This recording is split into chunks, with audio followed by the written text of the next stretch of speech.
All right, everybody, welcome back to another episode of Do All the Things, the GDQ Hotfix show where we show off harms and speedruns, as well as run, renew more of a game in general, or to really just, get more stuff. Should be a very fun episode today, because today we got Game of the Year, Baldur's Gate 3 leading us off, which is really awesome.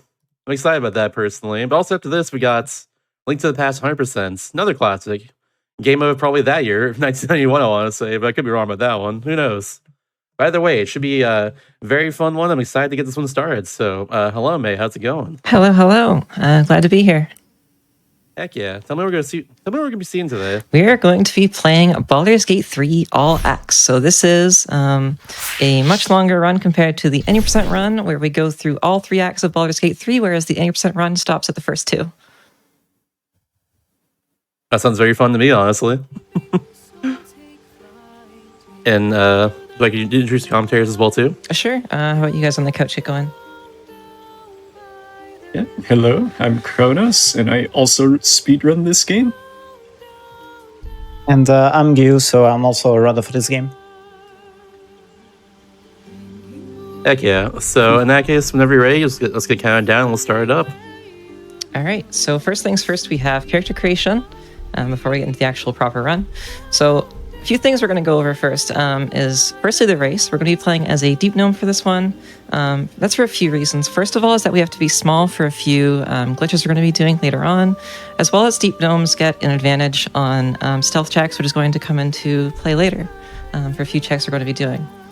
For a class, we're going to be playing as a wizard, and that's for a few reasons, mostly just because of the spells. Cantrips are already set here. As you can see, the only real important thing here is the minor illusion we're going to be taking. And for spells, we're going to be going with Enhanced Sleep, Featherfall, Magic Missile, Chromatic Orb, Fog Cloud, and Witch Bolt. I'll explain all of these as they come up in the actual run, but for now, the only thing you really need to pay attention to is the Enhanced Sleep, which is going to be our main method of transportation throughout this run, because it triples our jumping distance, which when we combine it with the high strength stat, which we'll be setting in a moment, we end up with these pretty silly, incredible hook-style jumps, which end up being much, much faster compared to walking. Background's going to be Urchin, just for those stealth checks again. For stats, we're going to max out our strength for those really big leaps. We're going to max out our dexterity for stealth checks and for our initiative. Everything else is going to go into our intelligence, since we are a wizard after all. We're going to start with Enhanced Sleep, Magic Missile, and Chromatic Orb, and that is our character creation done. One other thing we'd like to do in speedruns, this is critical for your speed, is we like to set the optimal character appearance, which looks something along the lines of this. If you don't do this, you actually lose a few frames over the course of the run. So really, really important that you get, just the optimal vibe down. Same thing goes. Yeah. Same thing goes for the Dream Guardian here, which you'll see we've customized to be as aerodynamic as possible. Really. That sounds correct to me. And with all that out of the way, we are all set to go. So time will start.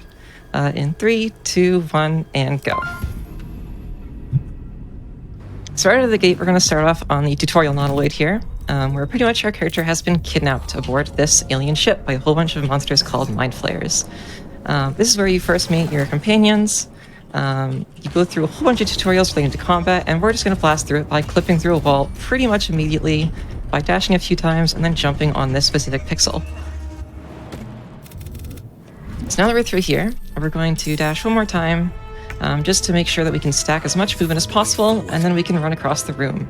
We're going to jump one more time, and as soon as we skip this cutscene and interact with this transponder, that ends the tutorial level, and we get to start Act 1 proper. So, yeah, that was the entire tutorial section. That's the whole tutorial done. So, oh boy. I learned so much. So how do you want to do this? Because this next part is quite a doozy to explain. So who wants to take this on? As you wait. Yeah, I'll start, and maybe we can switch one to another. So first thing that May is going to do is actually setting up a position with this scroll. So she's trying to drop the scroll at a very specific position, very far away, and it's actually going to keep that position in memory for later use. So this way later we can kind of teleport, and you'll see how it's done. Next thing we're gonna do is meet with Shadowheart, and we're gonna recruit her. So basically, skip her dialogue, and at the end, she's in our group. And now we're doing some HP manipulation, so she has 0 HP, and we can also take all her stuff and grab her in our inventory. Now we're back in camp, and we're gonna pick up a bottle of water real quick. And now it's the second part. Kronos, maybe you can explain this. Yep. So right here, she casts Chromatic Orb on the ground and places the box on the floor. So we want to deal damage to the box so that it gets destroyed. To put Shadowheart all the way to where she set the node up way earlier. So now Shadowheart is just going to magically appear all the way at Mountain Pass. So that skips all of this entire beginning section in Act 1, which is pretty insane. Right, and we call that shadowboxing. It is probably one of the most insane tricks I've ever seen in a speedrun. Probably my favorite in the whole run, next to brain cat jumping, which we'll talk about later. This is also a thing that's happening right now, where we are doing two things. First of all, we're setting up for a infinite status duration glitch on our main character by punching them to death. And second of all, by picking them up, we skip the cutscene that happens normally at the end of Act 1. So we're going to raise our character here, and then we're going to switch around a few spell slots. We're going to need Featherfall and Fog Cloud are our two new ones that we're going to be taking, which you'll see shortly. So this is sort of the intermission period between Act 1 and Act 2. And up here is a group of enemies, and we are going to deal with them pretty simply. We're just going to cast a Fog Cloud. There is fog here, it's just visually bugged, so you can't see it. But by jumping in the Fog Cloud, we are out of the enemy's line of sight. So by jumping through there, they cannot see us, and we can just skip the entire encounter and go straight to Act 3 or Act 2. So, and that's it for Act 1. that's Act 1 completely done.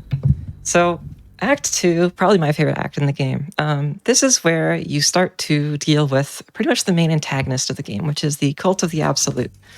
And the big bad Act 2 is Ketheric Thorm. He is this absolutely crazy necromancer guy. He is super strong, literally invulnerable to all damage. But we're going to find some pretty unique ways to deal with him shortly. So the first thing we need is this whole area is cursed with a shadow curse that will deal damage to us if we try to go through the area without a light. So we're going to steal a light real quick from these guys. And the way we're going to do that is we're going to ask them very nicely with a spell. And as long as you ask them really nicely, they kind of just don't mind. And so they'll just drop it for us. They'll just drop it for us, and we get this thing. We're going to release the pixie from it. And Pixies gives us a blessing that lets us go through here without any issue. You'll also notice that my main character has infinite statuses and is pretty much just going to have Enhanced Sleep and Featherfall up for the entirety of Act 2 because of the status which we set up earlier. We're also going to dismiss Shadowheart there. And the reason for that is we're going to do a whole bunch of walking now, if you can call it that. Not really walking, but we have a long distance to go here because we are going to go to the Sharan Temple, the Gauntlet of Shar. The reason we're going to the Gauntlet of Shar is because Ketheric is immortal, and the reason he's immortal is because he has a demigod locked up in his basement in the Gauntlet of Shar. So there are a few ways that you can resolve this in the main game. One way is to free the demigod, which is, the morally just path, or you can just kill her, and, the path of least resistance sort of works out for us in this case as speedrunners, because Shadowheart has a unique interaction where if we give her a spear for that cutscene, she just kills her on the spot, which works out really well for us. So right here, we're going to grab that waypoint. We'll come back there later for a few glitches, as well as that's just the exit point for Act 2. So once we're done all of these shenanigans, we'll come back there later. Other than that, pretty much just walking here. It's nothing too crazy.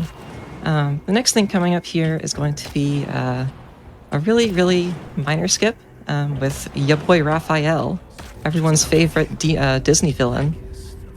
So it turns out that he's got this huge vision cone here, and if you jump in it, you get trapped in a cutscene. But if you press the C button first and then jump past him at Mach 12, he kind of just doesn't mind. And so we can get past him without any issue. So now that we're here, Gauntlet of Shar, This is a mausoleum first. The Gauntlet of Shar is passed through here. We got to do this really hard puzzle here. And the way we can do that is to just press these buttons in order. Right, then left, then left, and then this back one here.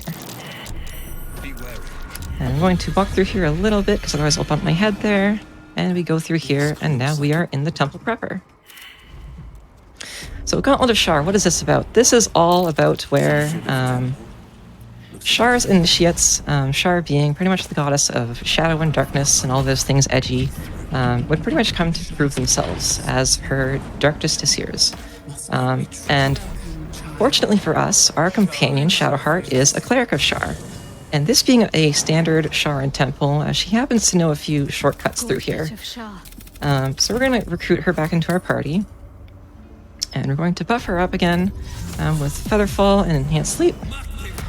And we're going to put her in this corner, and she's going to show us this really cool shortcut she knows, where she falls through the floor a few times. We switch our camera around to her, and now we're at the end of the entire temple. We can just walk right through here without any issue.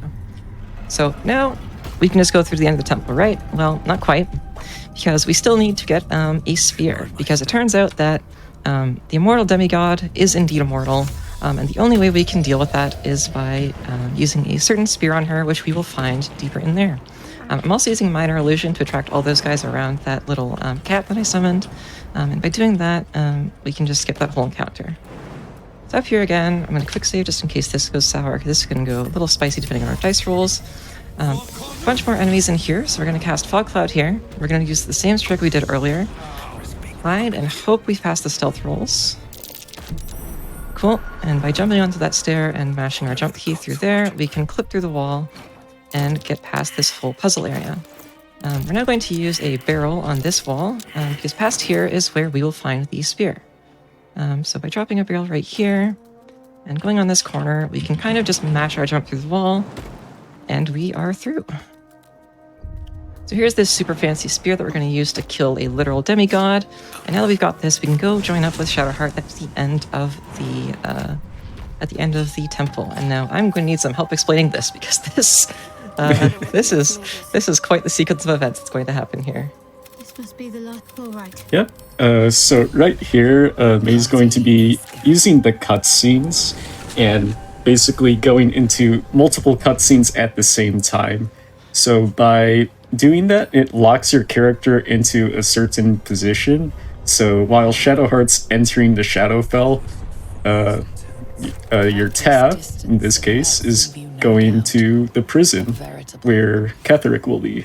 So by overlapping the two, they both are able to get separated when normally all your characters are forced into one area. And right there, now they're both in their respective areas. Yeah, so basically what happens is that, sorry about that, since you're in the cutscene with Tav, he actually gets teleported to Shadowfell, but since you're in the cutscene, you teleport back to the prison right after. Just a small precision. Yep, so the whole point of that is basically so that we can multitask. We're sending Shadowheart further into the Shadowfell at the same time that our main character is going to go join it with Ketheric. So up here is going to be a trick called brain cat jumping, and where you're going to be wanting to look is on the right side of the screen. There are what we call brain cats over here, and if we try to jump onto the same square that they are pathing, we will go through the wall. If it cooperates with me... Oh, we've got to wait for him to come back now. No. Okay. Yeah, so sometimes it doesn't work. So sometimes it doesn't work for some reason, but if you basically just mash your jump onto where they're trying to path, so it will just clip you through the wall. If you're asking how that works, it just It's weird. We don't know. It's pathing bugs. We don't know. Probably a kind of safety feature from the game. So now we're going to go through here. We are going to, and down there is the arena where we're going to fight Ketheric. We're going to restore our spell slots here first and go down here, and we're going to take some level ups while we are riding down the elevator. For our main character, we're just going to take Conjuration Wizard. Our spells don't matter. The only thing that matters there is that we have prepared Witch Bolt, and Shadowheart is going to respec from a cleric to a wizard. The only thing she needs is Fog Cloud, and that's pretty much the only level up we're going to be doing on her for the rest of the game. So our main character is going to go up here and interact with this door. They're going to prep the cutscene on this door. And with Shadowheart, we are going to switch to her. We're going to jump our way down, and this is where the demigod is. I'm going to quick save here just in case. And we're going to hide, because same thing. As long as you press C, they don't really care that we're skulking around back here. And we're going to cast a fog cloud. And Baldur is this guy. He's super evil, and he's like, ooh, yuck, fog. So if we talk to the demigod, we're going to skip that scene 6 times. There it is.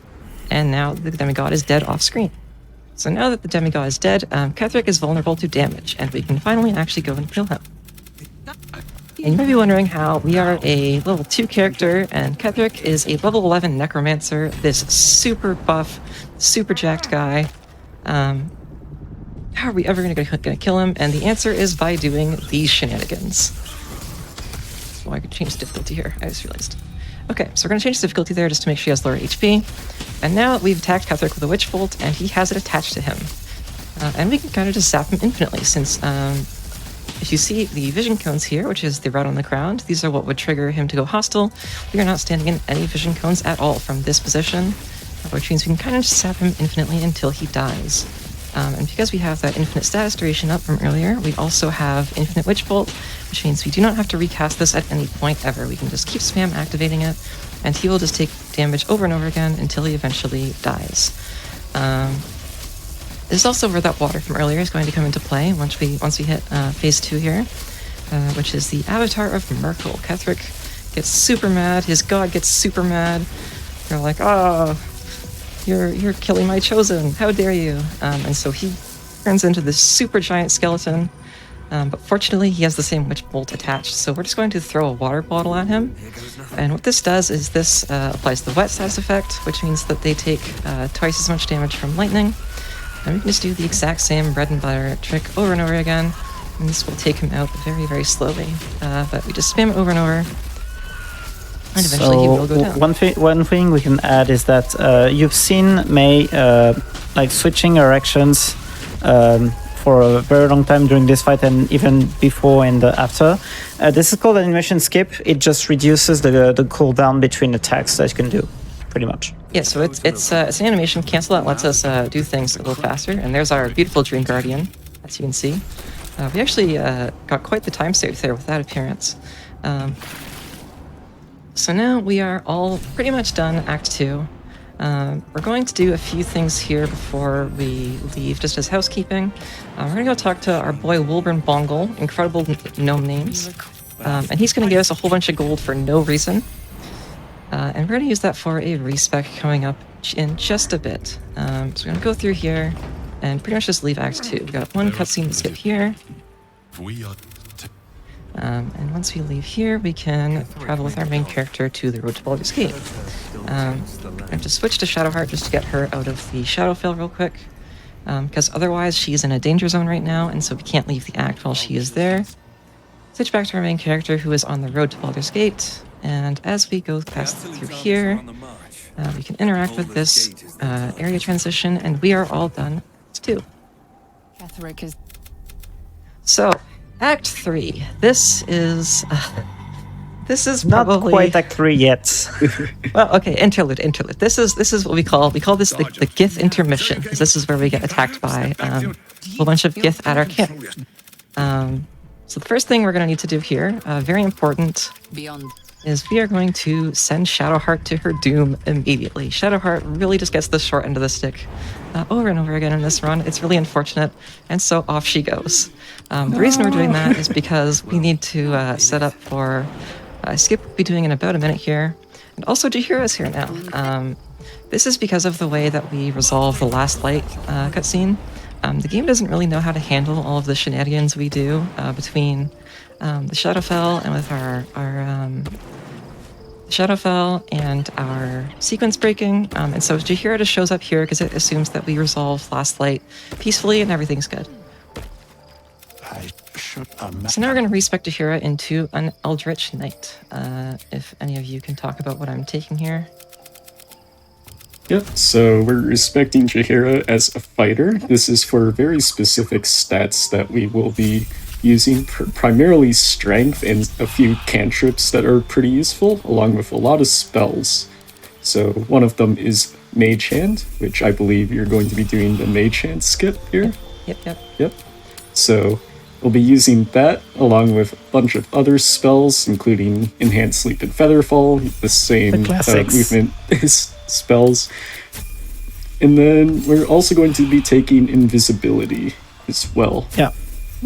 As well for the feats, we're going to take especially Alert feat, because it's going to help us to start the fights with Jaheira, which is necessary for the upcoming fight.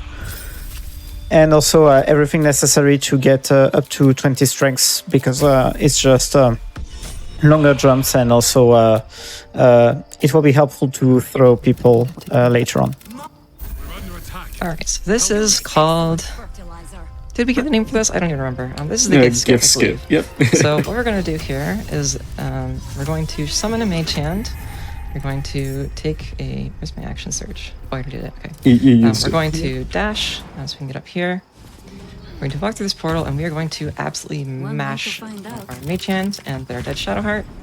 What this lets us do... Oh, no. Oh, no. Okay, so good thing I made a quick save. So... Wow. Honestly, that's the first time I see it failed. That's the first, yeah, you know, GDQ luck, pretty classic. Yeah, definitely. Just, you know, to be expected. So, if this works as we expect, we are going to go up here. We're going to mash through here. Okay, so that's what's supposed to happen. So now we are going to kill our main character, who is currently in a cutscene, and by launching them off of this cliff, Jaheira is now able to break out of the cutscene, and we can pretty much skip this entire fight. We're going to cast Invisibility so that we can deal with the people on the other side of this portal. And while our camp is under attack, we are going to go sleep at the camp. I sleep. Yeah. Everything's fine. So now we wake up, and we're still under attack at the camp. But fortunately, we can just press our fancy leave camp button here, and we just leave. Not our problem. So this is actually proper. It's going to be a problem for later, but you have solutions for that. We'll deal with it as it comes on. You know, I like to leave problems for future me. So now we are in Act 3 proper, and this is probably my favorite section of the game for a speedrun, just because of all the really, really bizarre things we're going to end up doing here. So, in terms of story, we've dealt with Ketheric, and we stole his fancy orb that he uses to control a really big monster called an Elder Brain, which they're basically using for mind control. So our goal at this point is to collect the other two fancy orbs that people are using for mind control from the leaders of that cult. And the way we're going to do that is primarily through violence. But if you thought Ketheric was strong, these guys are even stronger. Ketheric was level 11, whereas I believe these guys are both level 12. So pretty much in combat, even though we have our now level 8 Jaheira, we would get smoked. We have pretty much no chance. But fortunately, we're going to have ways to deal with that in our own way. So Jaheira is now going to go up to Gortash. Gortash is going to be the first guy we're going to steal the stone from. And we're going to do that by sneaking through his entire fort invisible and pretty much just breaking in on his coronation ceremony. And they're like, hey, well, wait a minute, who are you? We're going to say, no, don't worry, I'm peaceful. He's going to say, listen, you killed Ketheric, you're really strong, I don't want to deal with you, make a truce with me. And we're going to say, yeah, sure, sounds good. So that we don't have to deal with a massive fight. Now this is called NPC kidnapping. As you can see, Gortash is now at our feet, pretty much screaming like a baby, and we can now take him wherever we want. Oh, I accidentally broke it. That's fine. So we can now take him wherever we want without any issue. No one will become hostile. So what we're going to do is take him to a safe place out back called the Worms Rock Bridge. And we're going to go sightseeing real quick at the edge of this bridge. We're going to drop him off as we break our kidnap, and we're going to deliver him to the bottom of the bridge. Yeet. And we do a large yeet. We do a large yeet, and that's him dealt with. So we take his orb, and we are all done with Gortash. So now we have to deal with the final member of the cult, who is Orin. Orin is this shape-shifting changeling who pretty much spends the whole game, as soon as you meet her, taunting you. She transforms into your companions, she transforms into children, all in an attempt to basically play mind games on you. And we will have a way of dealing with that in a very particular way that I'll show off shortly. But first, before we do that, we have to go on a shopping spree. Classic for a lot of RPG speedruns. Ours just happens to be pretty late in the run because we don't really need any items for the most part, because of all the funky stuff we do with spells and whatnot. So with our main character, we are now going to go on a grand journey across Baldur's Gate. And our destination here is going to be the fireworks shop. The reason we're going to the fireworks shop is that they sell a whole bunch of sparklers that deal a lot of force damage when they blow up. And there is one particular enemy later on in the game that has a whole bunch of health that we can't really deal with any other means. We can't throw them off a cliff. We can't just zap them infinitely, so we have to actually deal damage. And fortunately, this lets us stack a whole bunch of damage at once. So we're going to go through here. And we are going to talk with the trader. We're going to give him a fancy chest plate. We're going to buy all his fireworks. And those are enough for us to beat the final boss in pretty much a single turn. So with our fireworks in tow, we are now going to go to the sewers as our next destination, since that's where Orin is. Orin hides in a place called Temple of Baal, which is this place for a murder cult, pretty much. And they're underneath the sewers. They have this super secret entrance that pretty much anyone can find.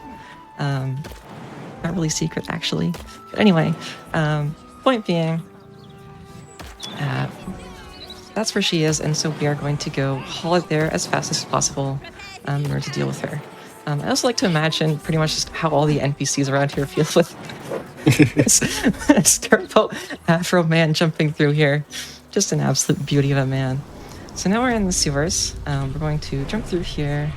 You might think that this is a fight the first time you came through in your own playthroughs, but you can actually just kind of go through here without issue.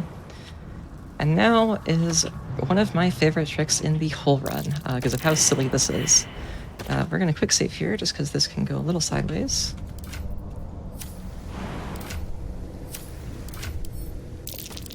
Alright. So what we're doing right now is we are inspecting a box at the same time that someone is trying to talk to us in the sewers. And that someone is totally not Orin, disguised as a child. So this is an NPC named Deanna, who actually is Orin. And so Orin is regularly a shape changer boss with several hundred health. She's super tough, but fortunately, we have a way to trap her in the body of that child there. And you'll notice that this child has 5 health. And so that's going to be really useful for us in a moment here when we're going to have to fight her. So we cast invisibility on ourselves as we go through here, just because this is a fight normally. You get ambushed by a bunch of those guys from the murder cult. But if we go through here with invisibility, they won't see us, and so we can just jump through here without issue. Going through here, this is the metal door, and this is going to lead us into the entrance of the temple. This is a huge door. Normally, you have to do a whole bunch of stuff for... I don't know how it works in most playthroughs, honestly. I've only really played a Dark Urge playthrough. In a Dark Urge playthrough, you get invited here by Orin, so the door is unlocked automatically, but normally the door is locked.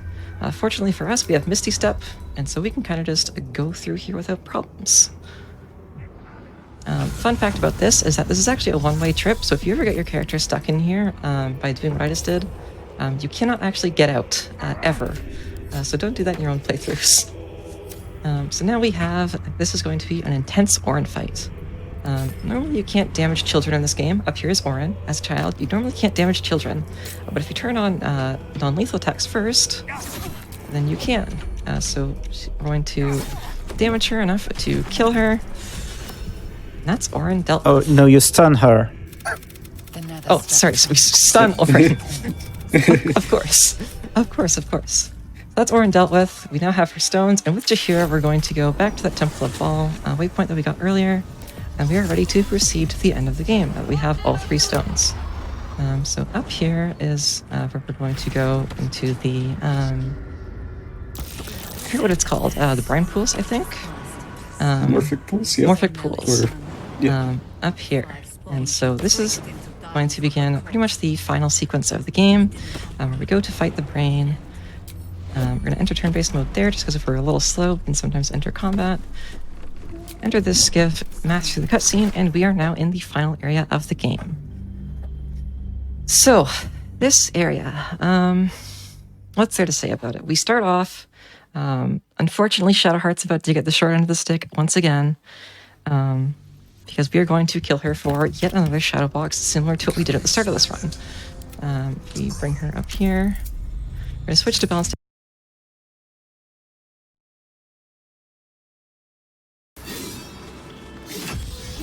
So we kill her, we're going to pick up her body, and we're going to put Jahira in the corner so we can do a decent skip up here, which is on the right side of our screen. If I can find it.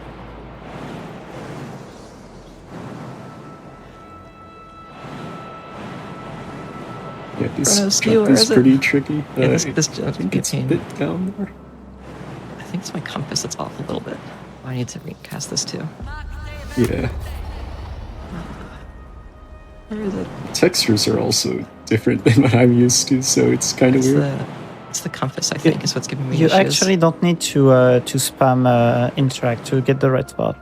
I'm trying to find it. This is so sad. Where is it? Yeah, this is one of the weird jumps in this game. Yeah, this is one of the weird ones. I swear. Where's the compass spot?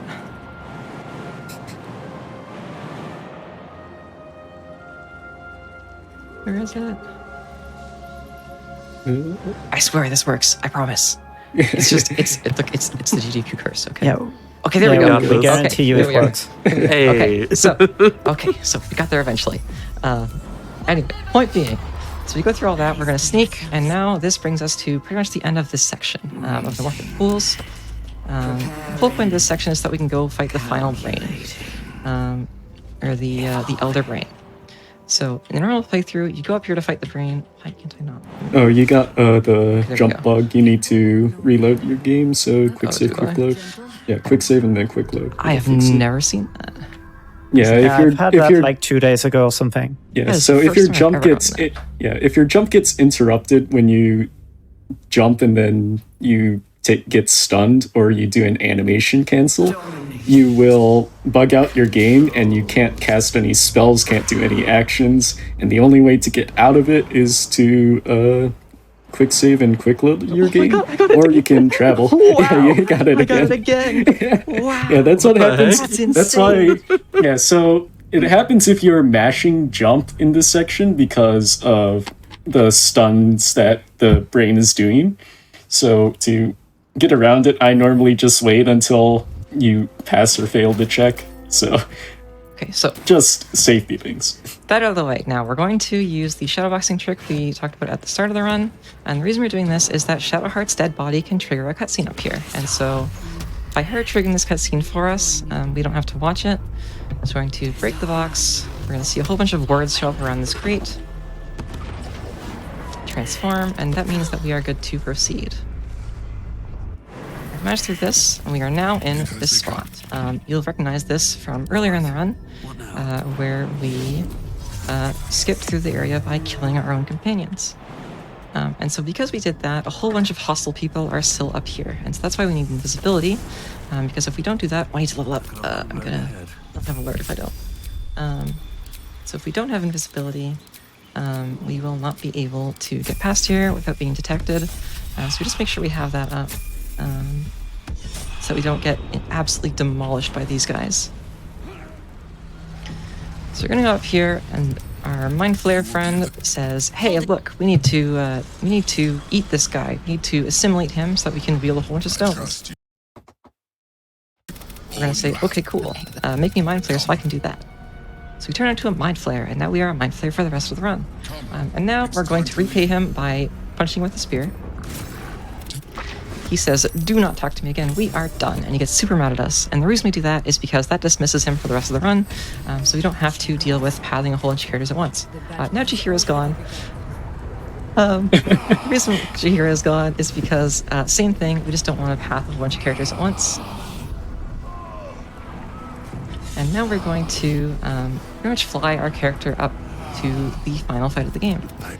Withers shows up and says, "Hey, you have no friends." Which I say, "Yeah, I know, man. Didn't have to remind me." Because we did absolutely no recruiting throughout the entire run, so he's like, "Dude, seriously, what happened?"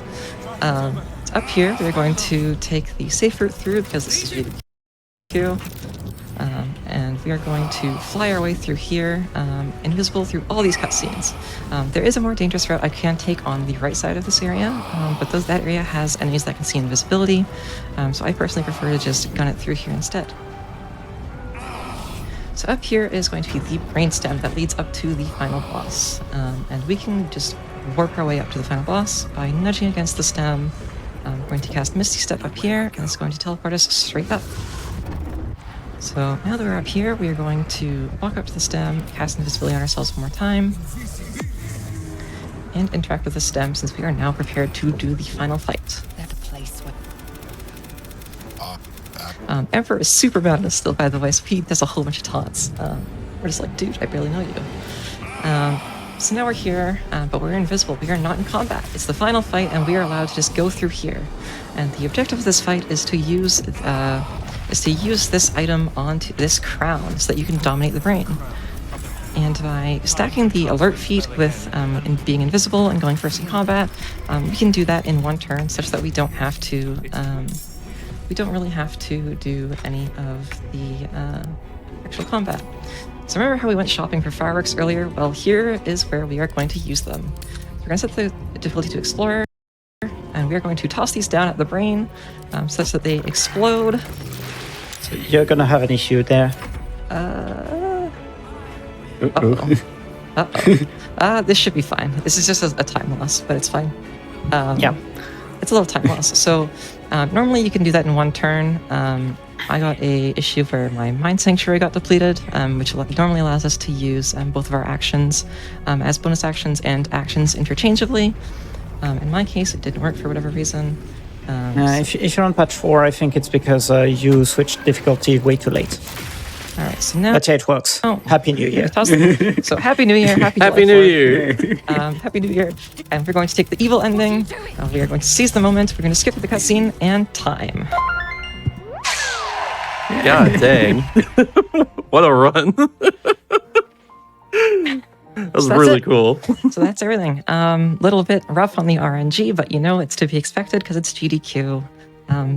Classic to be expected. I want to thank, now that we're here at the end, I want to thank my commentators, you and Kronos, for helping me out through some of the more intense parts of that run.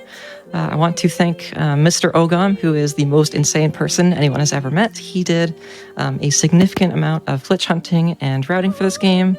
And everyone over at the CRPG Speedrunning Discord server for all of the incredible work that they've put into this run. It really is a community effort. This was really not done by any single person. It is really an achievement of this community that we've been able to get this run down so far, when it started at being something like, I think it was like a 6-hour run when we first started. So that's it for me. Thank you all so much for coming along. Peace. Yeah. Also, if you do want to see more Baldur's Gate 3 speedruns, it will be at GDQ as well, so they will be running there. I'll be at AGDQ 2024. You can see me on January 20th is the day I'll be running. So I hope to see you all there too. I'll just add one thing, is that it's going to be pretty different from what you just saw here. Get ready for a lot more surprises. I won't spoil it, but we have some spicy routing changes coming up. You'll see. I love that. I love that a lot, honestly. That's really cool. All right, that's it. But yeah, I want to put in perspective just how ridiculous the fact that you beat this game in half an hour is. I looked up howlongtobeat.com for this game. The page there says about 60 hours for beating the game, and you did this in half an hour. That's ridiculous to me. I love that. That's so cool. Thank you. Yeah. So, anything to plug before we head off to the next run? I have a YouTube channel. May is my YouTube channel. If you just look up May Baldur's Gate 3, you'll probably find me. I do any % runs, I do all hacks runs, and I do another run that shall not be named, that I hold the world record category for. That's pretty much all my plugs. And the CRPG Speedrunning Discord server. If you really like this run, you can look up on speedrun.com for Baldur's Gate 3. We have the CRPG Speedrunning Discord server. Everyone there is super, super nice. We are happy to help anyone get started in this run or answer any questions anyone has about the run. Everyone there rocks. And that's it. That's it for my plugs. Sounds good to me. Would the Crompters also have to plug themselves too? I mean, sure, but like might as well, you know? Yeah. Right here. Yeah, you can check me out as well on YouTube if you search Kronos for Baldur's Gate speedruns. Also on Twitch. And yeah, lots of really cool speedruns that everyone does in the community. So yeah, really cool. And yeah, for me, I guess you can just check my Twitch channel. So gu_, and I'll be back to grinding fairly soon, like in the next week. So if you want to check this out, go for it. Absolutely, then. In that case, yeah, we have another after this for my show tonight. Today it's like 2 p.m. for me, but yeah. We have another run after this, so stick around for that. It should be Link to the Past 100%. So, Game of the Year this year's point was Baldur's Gate 3. Maybe Game of the Year 1991 was Link to the Past. Who knows? But it's another banger right there, to say at least. Should be awesome. So stick around for that. We'll be back in just a minute, everybody. We'll get that set up.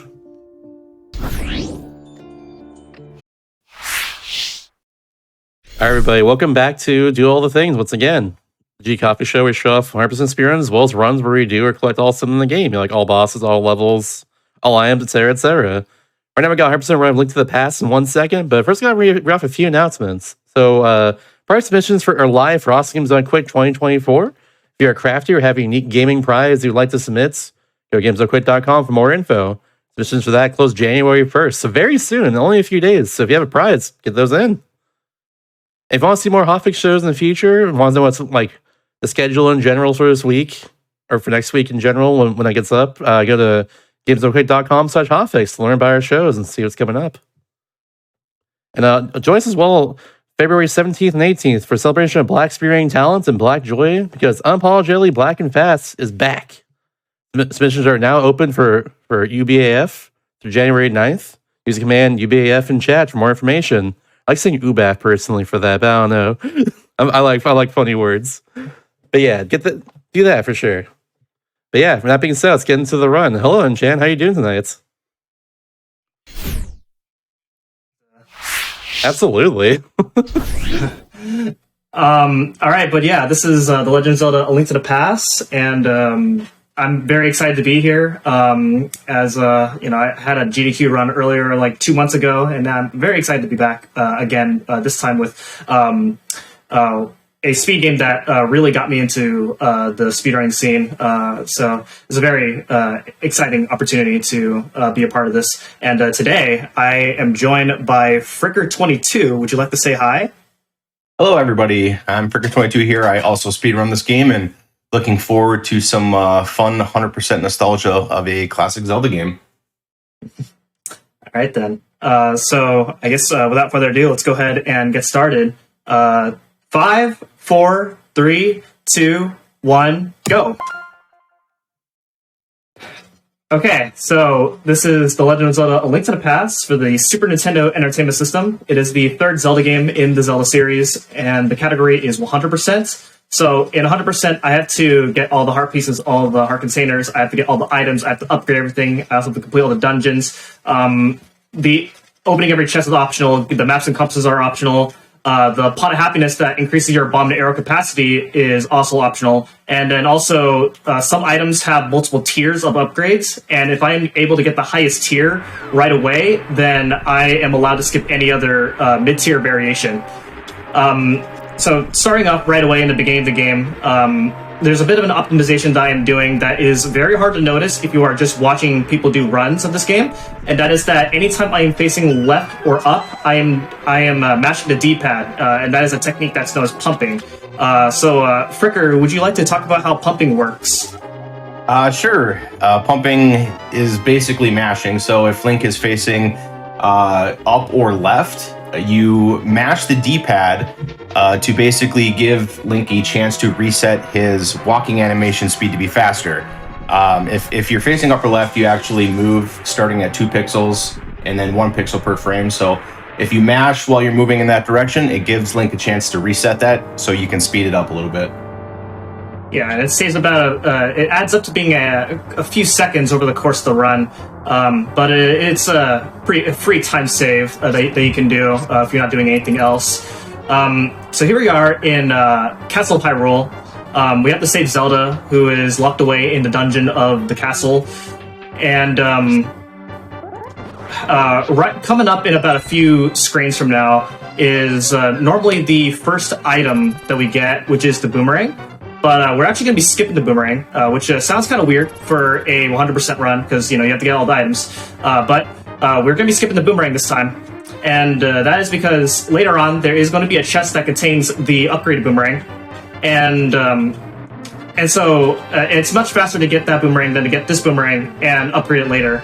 There are a few parts in the beginning where not having the boomerang does lose time, as you miss out on stunning enemies that would normally be in your way, as well as collect items from a distance. But it's not too bad.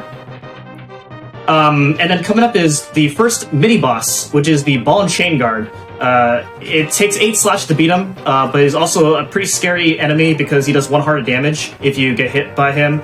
So it's a very scary fight right away. So we'll see how this goes. Okay, there we go. Not too bad. Yeah, it was a nice fight on the ball and chain. It's actually the first mini boss, kind of like an introduction to starting the game. So, like Amshan said, he can do a lot of damage, so it can be a little scary at 3 hearts going into it. Yep. I've not beaten this game before, but I remember finding those enemies in like Minish Cap, for instance, and those things were absolutely terrifying. Yeah, even that definitely.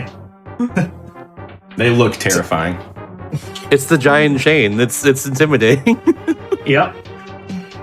So we saved Zelda, and now we have to take her out of the castle, and through the sewer section. You also saw I pick up the lamp. The lamp can also be picked up in Link's house right away in the very beginning, but it is faster to pick up the lamp in the jail than at our house. So as we take Zelda through the sewer section, we are introduced to the first bit of randomness. So enemies in this game, they start off in the same position each time, but where they start to move is random.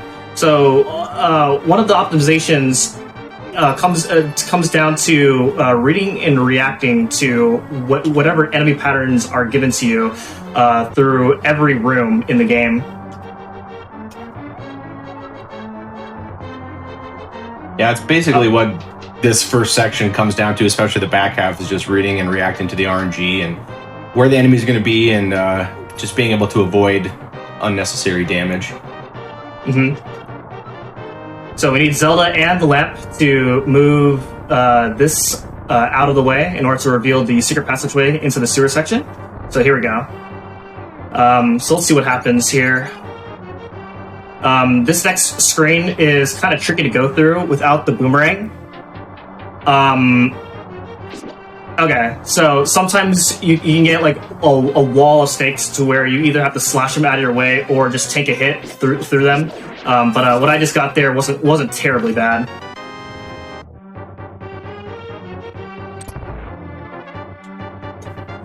Coming up is we call the key rat. So there's a rat that has a key, and he can move in a few different directions. He can either be in the top left of the room, which you don't want to see, or he can just come straight at us, and he went straight at us, so that is the best RNG. Nice.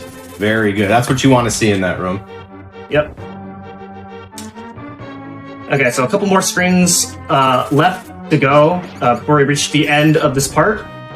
And in the last room, if you hold right going into it, then you skip a text trigger, which saves about a second. Sometimes you can get hit into the text trigger anyway, which in this case it didn't happen this time. And we're out. Nicely done. So, that treasure chest right there contains the only free heart container that you get in the game, and every other heart container you have to work for it. So, and even in categories where you don't get every item, such as like no major glitches, most people will actually pick up that heart container because it's a free heart container that you can get. It only loses about a few seconds to get, and that the extra heart can make a big difference in your survivability in the game, because this is a pretty tough game, and later on there's going to be like hard-hitting enemies, and so having that one extra heart is really good to help increase your consistency. But it's 100%, so we have to get that heart container. So now we're going to be moving to East Palace, which is our first real dungeon. And on our way, this would be a good time to talk about that this game, every category in this game is split into 3 major subcategories, and that is that we have no major glitches, restricted, and unrestricted major glitches. And the variation of 100% that I'm running is the no major glitches variation, which is basically a run where you don't do any major sequence breaks, so you get to see what the game is like as if you remember playing the game, but a little bit faster. And the other thing about no major glitches is we ban the use of save and quit. And so when you save and quit in the game, then you'll spawn in a different part of the overworld, which does save time, but not saving and quitting is kind of just a legacy rule set in the history of Link to the Past speedruns.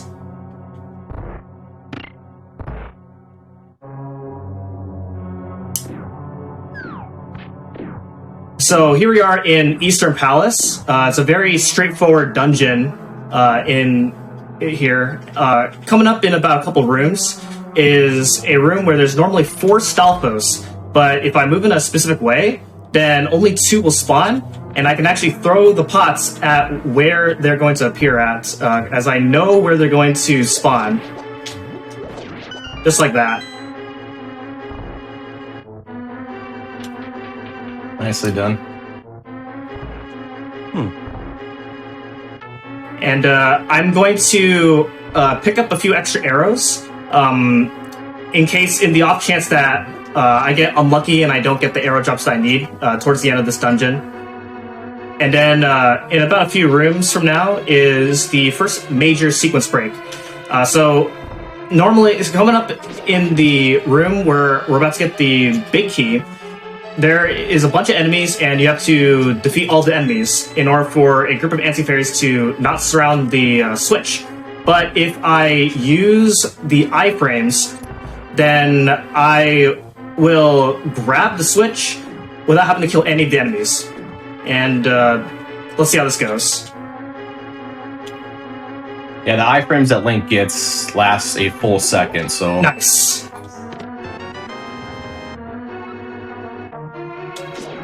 Yeah, that saves quite a bit of time, because you'd have to kill every enemy in this screen for those anti-fairies to disperse from that switch, so... Nice trick we use to go a little bit faster.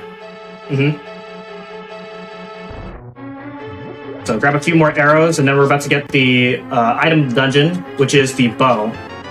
So now we can actually use arrows, and arrows are pretty plentiful throughout the game, as the arrow management isn't very precise at all. Usually, the more arrows you have, then the more comfortable you are with like how aggressive you want to be with your strats, as far as using the bow when need be. So we will be stuck up on arrows whenever necessary. Yeah, it's not like a lot of other Zelda games where you have to manage your your bomb count or your arrow count. They're pretty much everywhere in this game. Yep. All right, M-Chan's coming up on the first boss, Armos.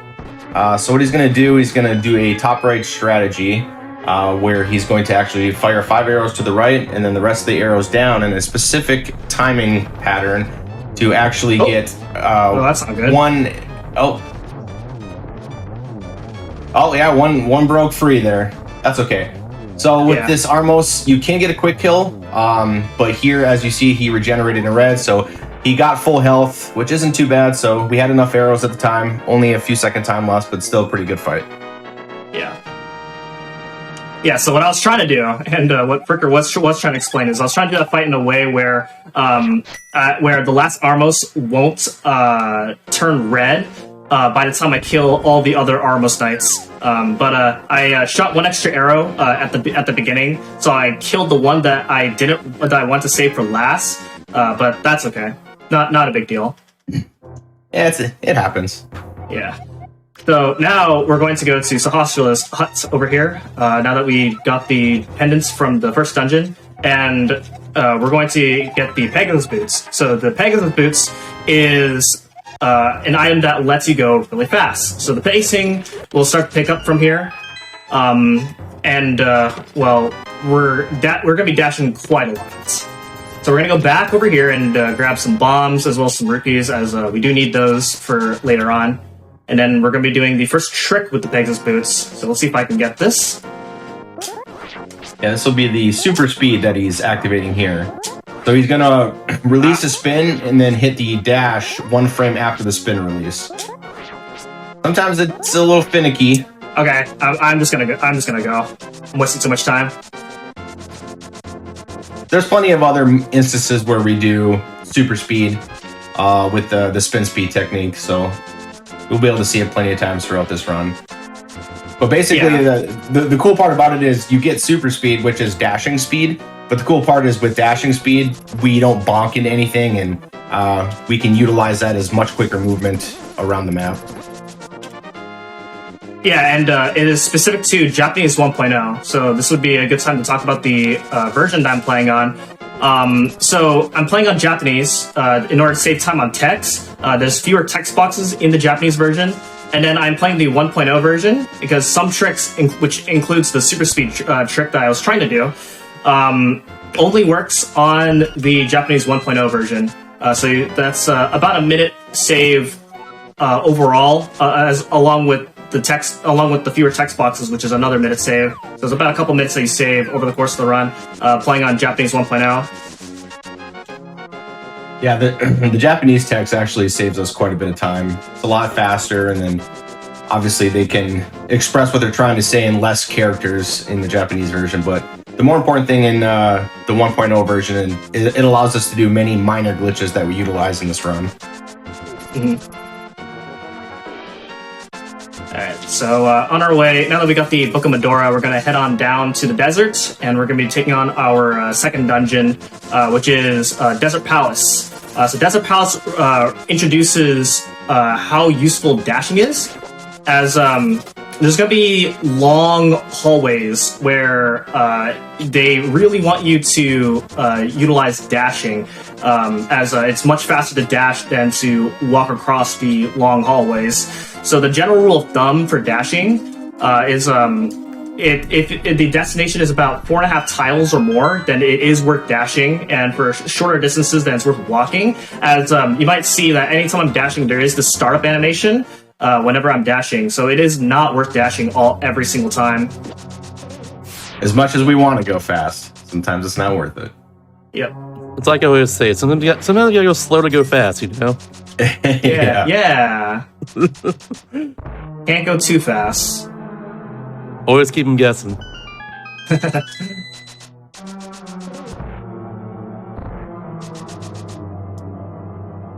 Yeah, so this is a pretty interesting dungeon. That is one of the few dungeons where there's kind of multiple ways of entering and exiting. So after we get the item of the dungeon, which is the Power Glove, we're going to go to the next part and complete the dungeon from there.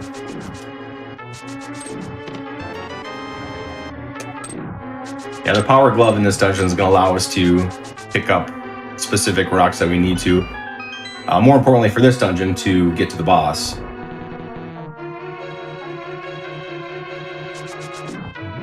Yeah, and we're going to continue picking up more arrows, as we will be needing quite a bit of arrows for the boss here.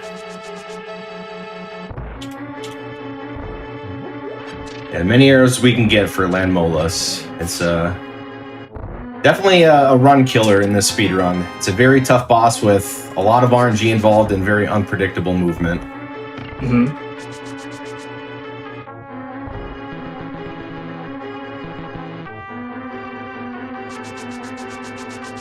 We're just making our way through Desert Palace here, about to exit and then enter the second half of Desert Palace via lifting up the rock with the... And then on the way, we're about to get our first heart piece.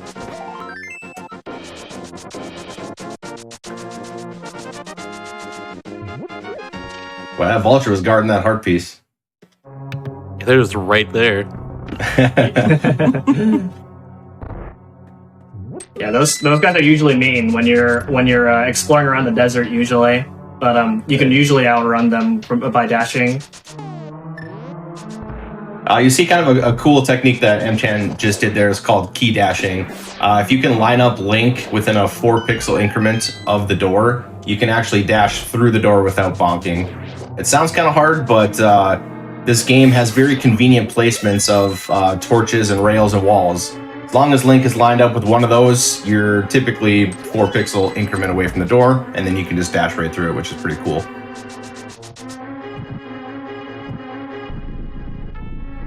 There we go, lighting the torches, and we are getting ready for the Landmola fight. Alright, so here we go. From what I've seen it runs in the past, it's definitely a huge run killer, so good luck, you got this. Yeah, it's a very tough boss. Yeah, so it takes 4 arrows to beat per each worm, or 8 slashes. Where they move is random. So you have to. So it's definitely like reading and reacting is very important in this fight. Okay, there we go. That was actually pretty decent. 4-cycle? I think. I think so. Yeah, I still have a lot of arrows, which is really good. Still very good, yes. If you can leave here with the amount of arrows that M-Chan currently has, that's a pretty good fight.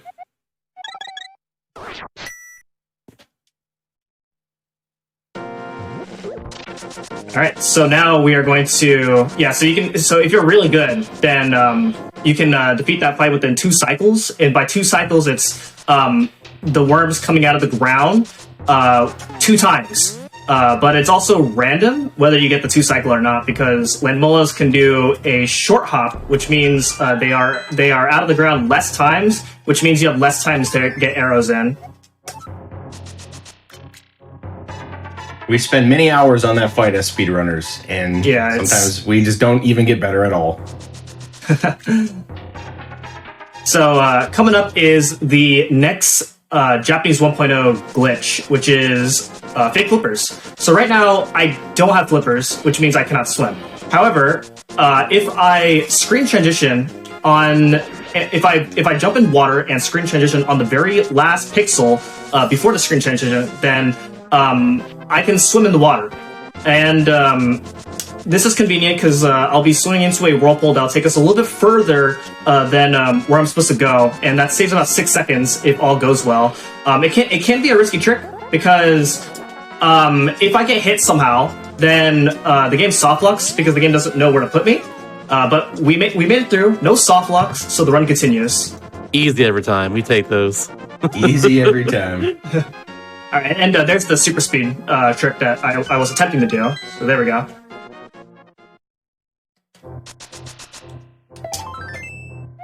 Just grabbing a few, I think it's just a heart piece along the way, and we will be heading up to Tower of Hera.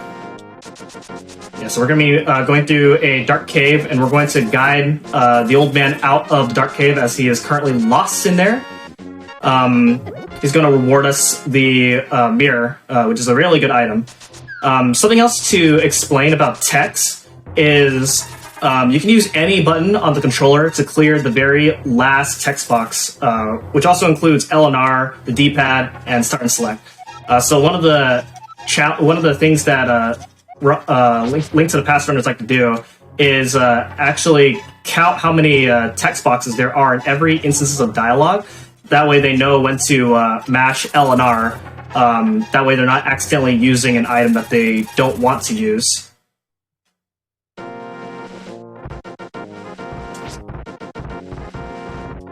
Yeah, this mirror actually is utilized quite a bit in this run that the old man gives us here. We can actually use it in dungeons to teleport to the beginning, which you'll see that we use in Tower of Hera and a couple other dungeons later on. Plus, if you use it in a cave, you can erase blocks. Yeah. All right, so coming up is our first bomb jump. So would you like to explain bomb jumps? Yeah, so this bomb jump is a little bit different than most, but typically you can Link can bomb jump 2 tiles as long as you're within 4 pixels of the edge. The bomb jump just boosts you across. This specific one is a little bit larger than 2 tiles, so M-Chan will do a specific setup where he lines up his sword, and then once he gets boosted by the bomb, he's going to slide along the right wall. It just avoids going all the way around the mountain and up if he falls down, so nicely done. That's kind of a trickier bomb jump than normal, so. Yeah. Yeah, it's kind of tricky. Some people will get that after, but then also some other runners will like to do something else called hovering, which is a little bit faster than the bomb jump that I just did there. Essentially, you enter the cave from where I just exited and then just hover across the pit, but it loses quite a bit of time if you end up failing it on either on the way back or on the way to the heart piece. Yeah, hovering is definitely a very difficult trick. So this is the Tower of Hera, and so as Fricker was mentioning, the mirror is really good in dungeons. As you warp back to the very beginning of the dungeon with the mirror, which saves backtracking, and that's really good for dungeons where you go back and forth a lot of the times.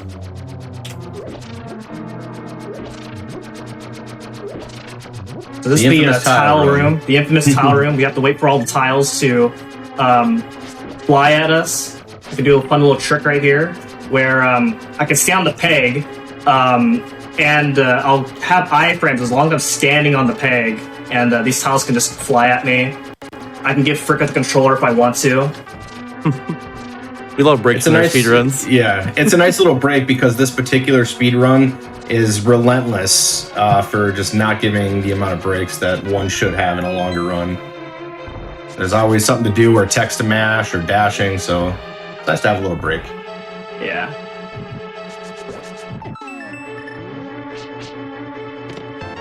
So get the big key, and then we're going to warp out of here. And then now we're going to climb to the rest of the dungeon. And coming up in a few floors from now, we're going to be performing another bomb jump. So the item of the dungeon is the Moon's Pearl, and normally to get the Moon Pearl, you have to go to the top of the dungeon and then fall down in a specific way of a certain pit. But we're going to boost our way across the gap in order to get the Moon Pearl that way.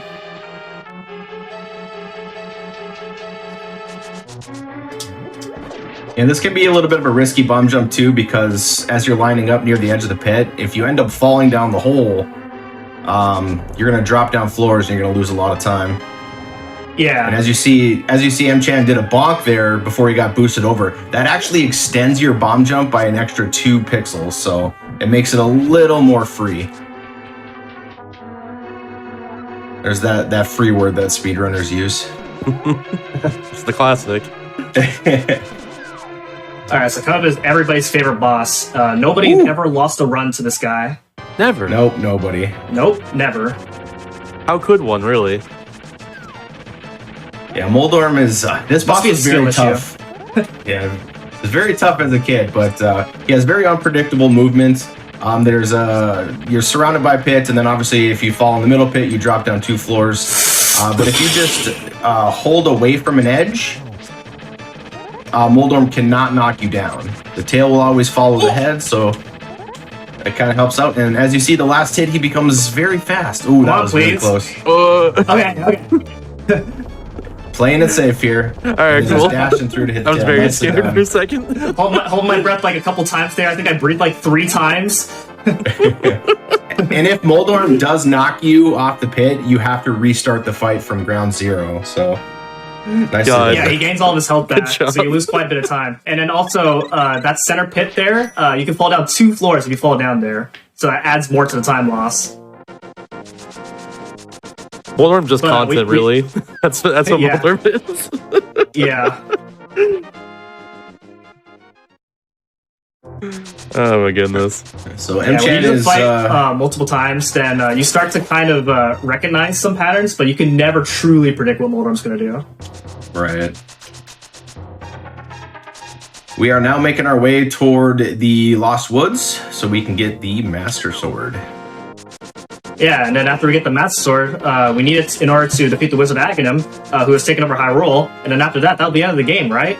Yeah. Yeah. This is a quick That's 100% a run. speedrun. Coming way underestimate. That's ridiculous. Yeah, save time on the show. Woohoo! Wait, I have nothing after this. Oh no! Oh heck! Oh frick! Oh no! Oh! Next show's not ready yet. Yeah, the Master Sword doubles our damage, and also if we are at full health, it gives us the ability to shoot beams out of it, which can be nice in certain instances, but the damage from the beam is a little bit less than a sword swing, so sometimes it interferes with what we're trying to do. Yeah, sword beams can sometimes overwrite slash damage, which can be a little bit frustrating when you need to slash enemies in order to maximize damage. Doesn't happen too often, but when it does, it kind of feels bad.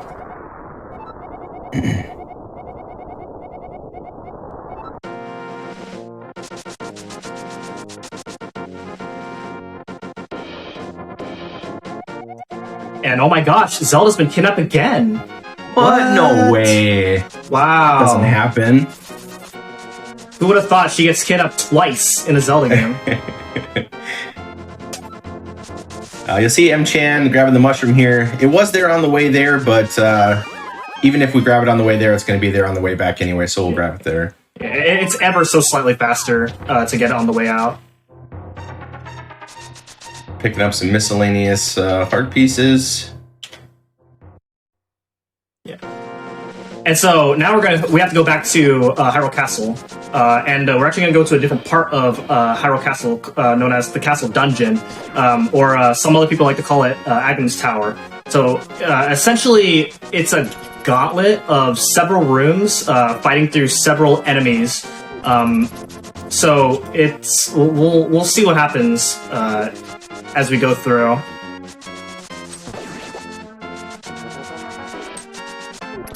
And obviously trying to preserve beams all through Castle Tower will help us save a little bit of time, so hopefully we don't get hit. There is a couple rooms. It does get a little scary, like the dark room.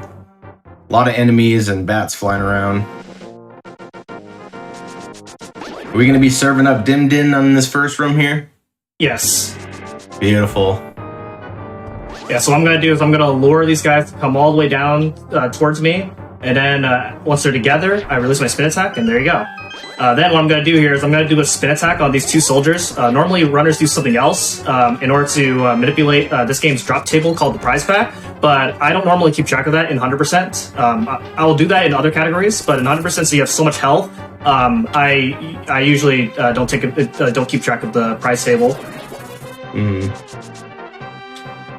Yeah, we usually do that just to preserve a fairy throughout the run, but like M-Chan was saying, we have so much health and we're so powerful near the end, it really doesn't make too much of a difference.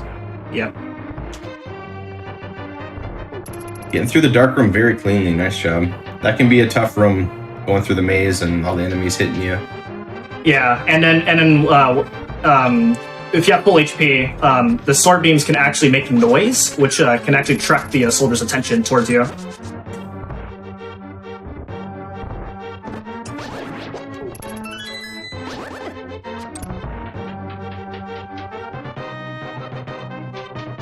Alright. I'm going to use arrows on these guys. Okay. Oh, he did not want to cooperate. Yeah, no. He usually moves to the left part of you there, but he just stayed at the top. And then this room right here is much easier with the boomerang, but I do not have the boomerang, so I have to come up with something else. That room went really well, so that's good. And now coming up is Aghanim. So I want everybody in chat to get your guesses in how many blue balls it's going to take me to defeat Aghanim. So the way the Aghanim fight works is he goes through a cycle of five attacks. The first attack is an energy shot. This attacks 2 through 4 is 50% chance between an energy shot and a blue ball. A blue ball is a non-reflectable attack, so you just lose time if he gives you a blue ball. And then the fifth attack is a lightning attack. And then the cycle repeats itself until the fight is over. It takes 6 energy shots to beat Aghanim. And so, assuming you don't miss any of the guaranteed energy shots, then the unluckiest you can get is 15 blue balls. It is very rare that only 2 runners have ever gotten that. Whew. No kidding. 15 is brutal. I'm going 5, by the way. I guess 5. That during. I guess that during. 3. Yeah, so I was on Archipelago the other day on the Hotfix, and I guess 5 when Fan was doing this for SMT3. All right, so that's 1. You got 3 in the end, though, but yeah. Yeah, 3 is very common. Okay, so that's 2. Okay, we got 3s, 1s, and 8s in the chat.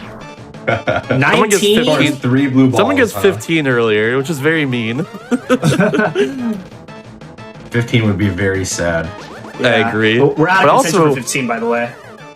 15 would be tied world record, though, so that's pretty neat. I think at this point it's currently impossible, but yeah. I don't know if M-Chan said this earlier, but every 4th turn for Aghanim, he does a lightning cycle, which also loses an additional 6 seconds. Yeah. How many is that now, by the way? Lost count. We're at 4 right now. Whew.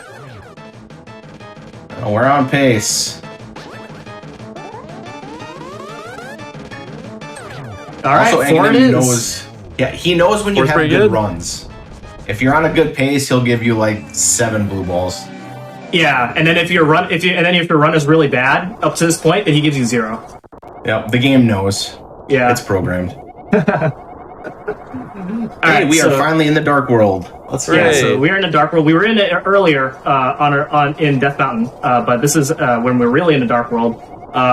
So in the Dark World, we have 7 extra dungeons that we have to do, and in order to save the 7 maidens, that in order to release the seal. We have to do the first Dark World dungeon, and then after, because the item of the first Dark World dungeon opens up the Dark World quite a bit, and then after we do after we complete the first dungeon, then there is a set order that the game wants you to do the dungeons, but you can actually do the dungeons in several different orders. And so we take advantage of that by actually doing the dungeons in many different orders. We're speedrunners, we don't follow that. Yeah, as some items from one dungeon can save time in another dungeon. So as a result, the difficulty kind of curves around quite a bit, as sometimes we'll be going to a late dungeon early and then an early dungeon late. So on our way to Palace of Darkness, we have Kiki the Monkey, who wants 10 rupees to follow for him to follow us, and then 100 in order to open the dungeon. And on our way to the dungeon, if you get hit while he's following you, then he gets scared, runs away, and you find him again and pay 10 more rupees. So if you're coming here with like 110 rupees, that can be kind of scary, as you would need to find rupees somehow.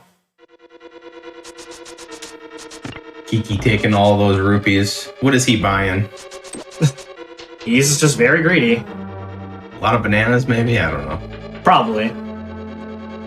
You're going to see M-Chan utilize the mirror quite a bit in Palace of Darkness. Not only is it fast to warp back to the start of the dungeon, but we also do it to replenish the pots that contain bombs. So we need quite a bit of those in this dungeon.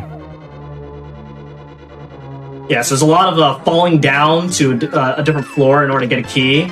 And so using the mirror is really good. That way you don't have to. That way you're not trying to find a way to get back to the main floor.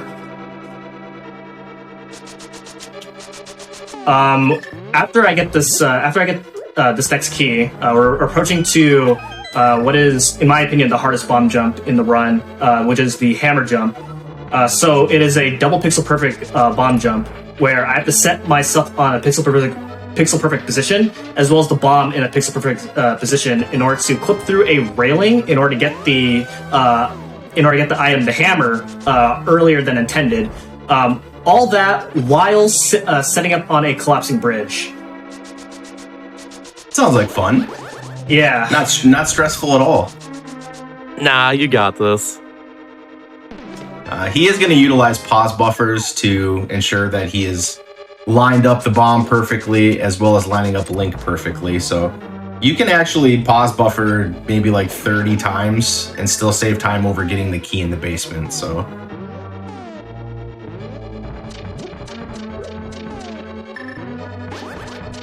Nice. That was really fast. beautiful. Good stuff. Yeah. So what that saves is having to go across the bridge, go to an extra room and get 2 extra keys, as well as go through the dark maze. So you save quite a lot of time in this dungeon doing this trick. Also, if you guys didn't realize, when he opened the chest for the hammer, in the Japanese 1.0 version, it states that it is the MC hammer, question mark. Oh my goodness. Yeah, it's the MC hammer in Japanese, or it's the magic hammer, but it doesn't use magic, so I don't really get that. That's funny, Awesome. honestly. I didn't know that. Okay, so we're going to replenish on our hearts, because we want full hearts going into the rest of the dungeon. Otherwise, normally, throughout the rest of the dungeon, you have to, swap to hammer, use it, and then swap to bow, use it, swap to hammer again, use it. So you save quite a bit of menu time having sword games in this last half.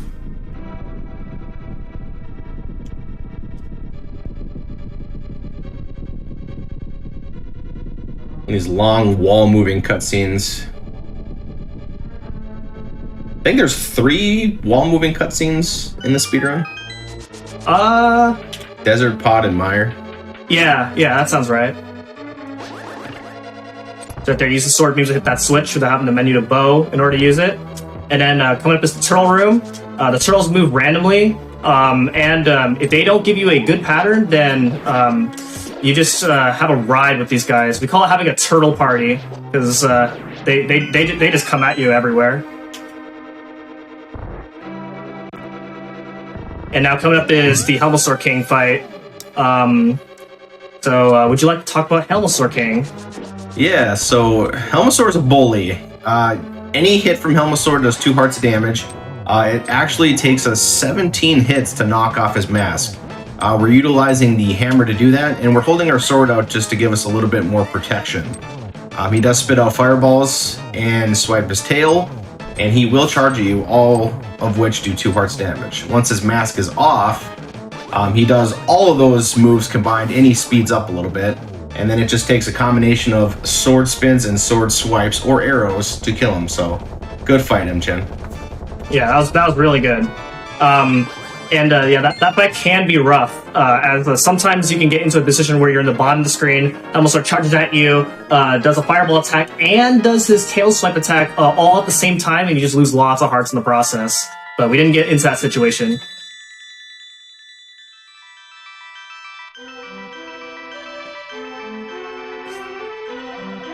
Alright, so that's the first Dark World dungeon down, and now we are going to, and now that we got the first Dark World dungeon, we are going to be, as we said earlier, we are going to be doing the dungeons out of order. And on our way to the next dungeon, this is actually one of the longest stretch without doing a dungeon for a while. So we're going to be starting to collect a lot of stuff. Yeah, collecting a lot of stuff, as well as mini games. Who's ready for some mini games? I'm so ready for those. The best part of Hundo. Also, quick chat. Go ahead. Quick chat question as well too. For 100% here, do you have to also max out arrows and bombs you can carry, or you no. just do either hearts? that is optional. Interesting. Okay. There is a 100% category that requires you to do that, but not this particular 100% category. Yeah, basically, the basic definition of 100% for that is any item that shows up on the pause screen. That makes sense. That's pretty straightforward. So right here, I am doing what's called an item dash. So if you use the item and dash at the same time, same frame, then you use the item while you're dashing. So right there, I dash with the hammer, so that way I can dash through those pegs without having to hammer the pegs one by one. That's probably item dashing is probably my favorite minor glitch in any of the speedruns I do in this game. You can do it with so many different items. It's very fun. Yeah. It looks really fun, yeah. A bunch of rupees there, as we do need them for some because we are going to be doing some mini games coming up. So coming up, we're approaching the digging game really soon. So I want everyone in chat to get your guesses as to how many tries it's going to take me to get the heart piece from the digging game. So before that, we got to get a heart piece as well as the flute, which is the main transportation item in order to fast travel throughout the overworld. I believe in first try, by the way. You got this. Easy. First try. First try. Damn. That's a bold move. Guess. Damn Love right. it. Damn right, it's bold. Let's go. One could only dream of first try dig. I got seeing 11s. Oh man, some people have no faith. So when we get the flute here, you're going to see M-Chan dig up the flute in a specific way. So the flute lands in his portal. And then we can actually collect the flute and enter the portal at the same time, skipping a large animal cutscene here. Whee! 22. Oh man. 42. guys. Whoa! I'm pretty sure the record dig game is, I think I want to say like 60. Yes. 60. By Incredible BB. Oh, Very yeah. long time ago. It's up there. Yeah. All right. So the way the dig game works is it is 80 rupees per attempt to dig a bunch of holes. The first 25 holes you dig has a 0% chance of getting you a heart piece. Every hole after that has a 1 out of 32 chance of getting a heart piece. So if you dig optimally, then your odds add up to be 1/3. And if you don't get the good luck, then you hope that you have good rupee luck because you want to be able to profit out of each attempt. That way you can have rupees to either try to keep trying the digging game but also have rupees for later on, as we still need rupees in order to get other items later. So that was the first try down. So guess what? I have to leave the screen, come back, and try again until I get the heart piece. Come on, baby. Second try. Let's go. Come on, second try. Yeah. Yeah, this can definitely be a huge run killer in this category.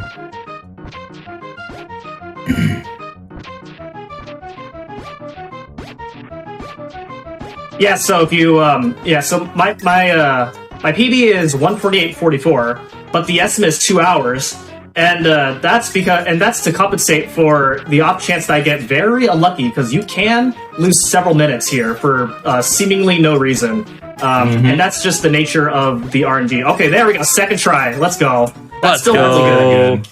Very, very good. Told you a second try. All my faith is there.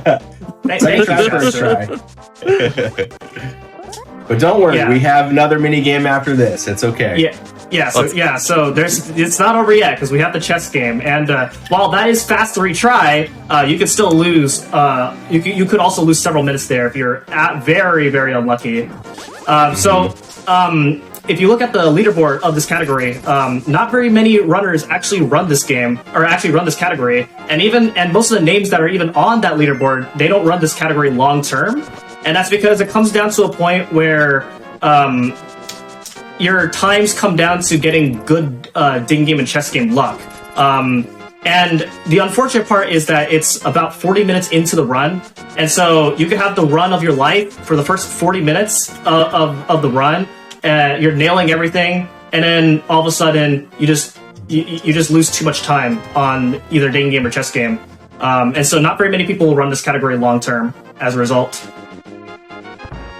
Yeah, it is unfortunate too, because this category is so much fun. It's a great game, and then just being able to get all the items and have fun with it. But yeah, digging game and chess game can be a giant roadblock. Hey, we got the bug net. Let's go.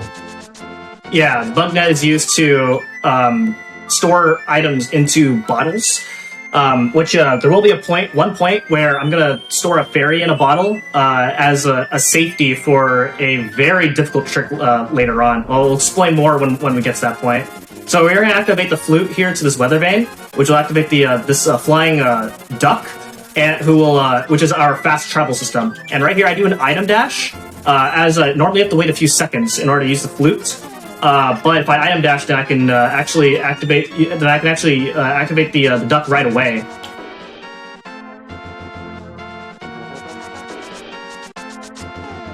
So I'm gonna deliver the mushroom to this witch. We'll then convert the mushroom into magic powder, and magic powder is normally used for to turn anti-fairies into fairies, which is really good for like if you're low on health and you need to find an anti-fairy somewhere. Yeah.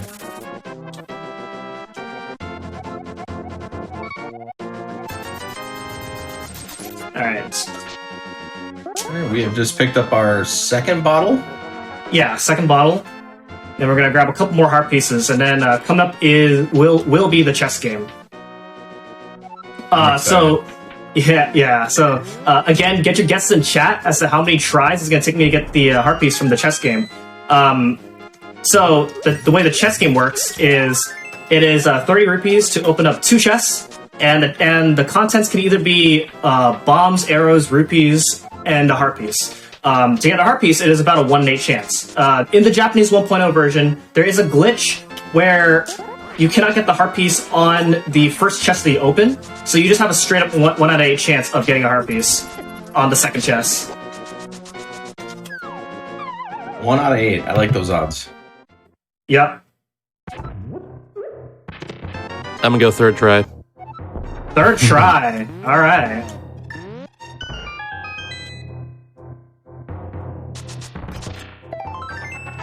There is some additional chests here in the well that M-Chen can pick up if he's low on rupees. Yeah, I like my Let me rupee see. count, so I think I'm gonna skip those chests. And as a reminder, we still need 500 rupees later to pay Zora for the flippers.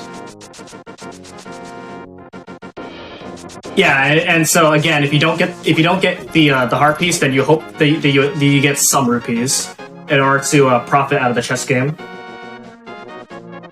Yeah, you can actually get 100 rupees from the chess game, so it can add up pretty quickly.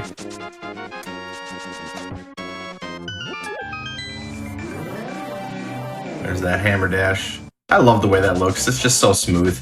Yeah. All right, here we go. Chess game. So, wish me luck.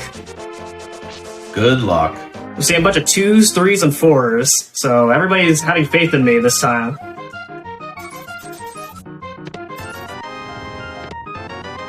Well, at least I got some arrows. A single rupee. That's the best.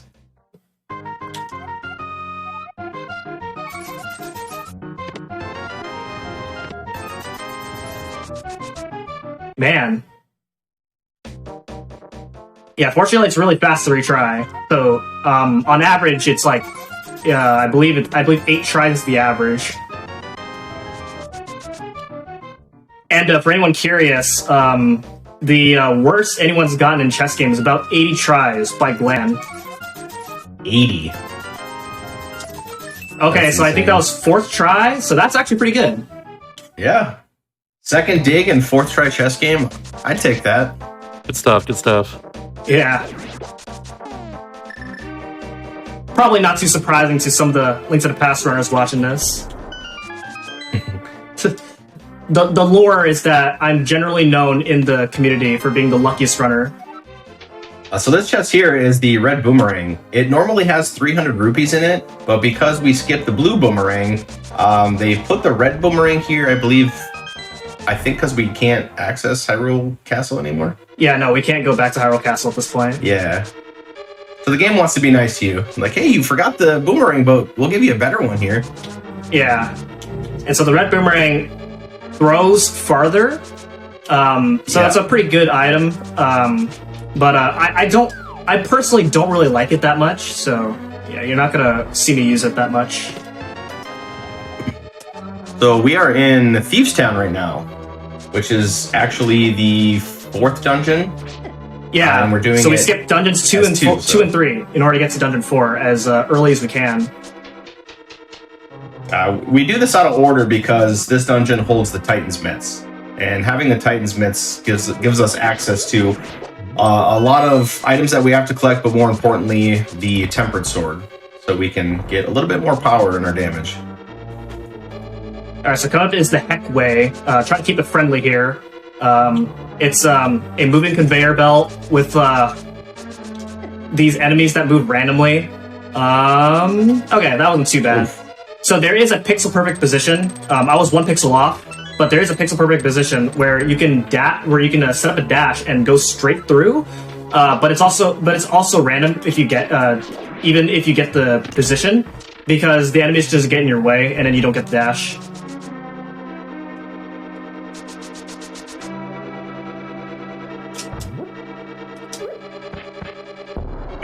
Alright, so we're going to go ahead and bomb that floor with the light shining through. And then I'm going to coming up. I'm going to get a fairy.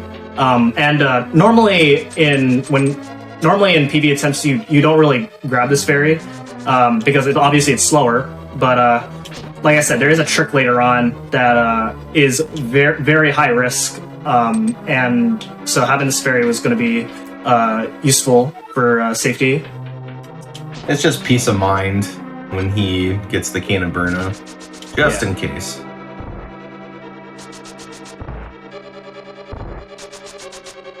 All right, so we are about to grab a maiden. This is an actual maiden, right?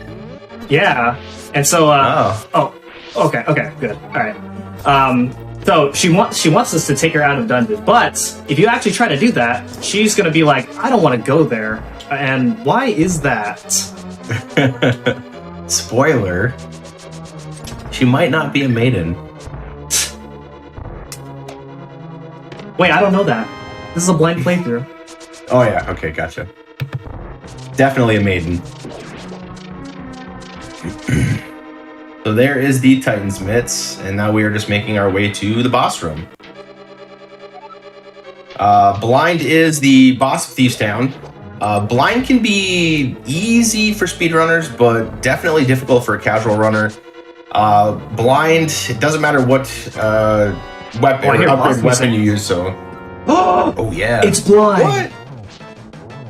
As long as we hit blind in a specific way every time, it takes 3 hits for each phase, only 3 phases, and we basically get the same pattern every time as long as we hit blind in the same way. Nice. Yeah, messed up a little bit, but we still got the fight that we want. Perfect.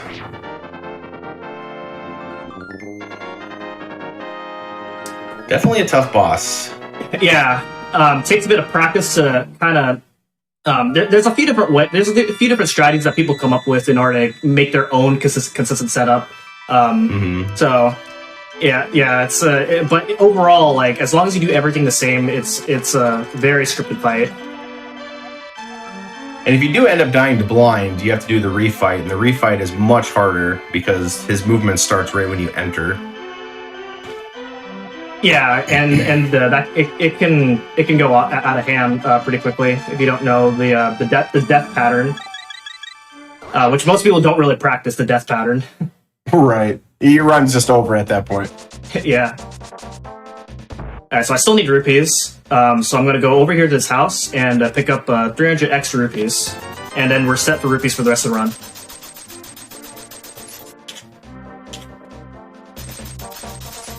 Okay, so we did the 4th dungeon as early as we can in order to get the Titan's Mitts. The Titan's Mitts allows us to pick up these dark stones, and this rat frog is trapped behind these dark stones, and we can't pick them up without the Titan's Mitts. So this is going to activate the side quest as in the light world.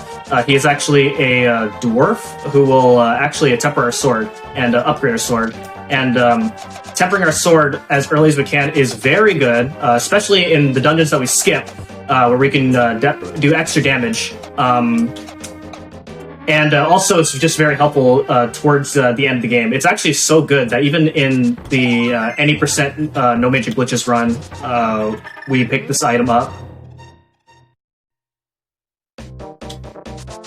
And as you just saw there too, M-Chan did multiple hammer dashes or item dashes to get all those pegs a lot more quicker than hitting them down individually.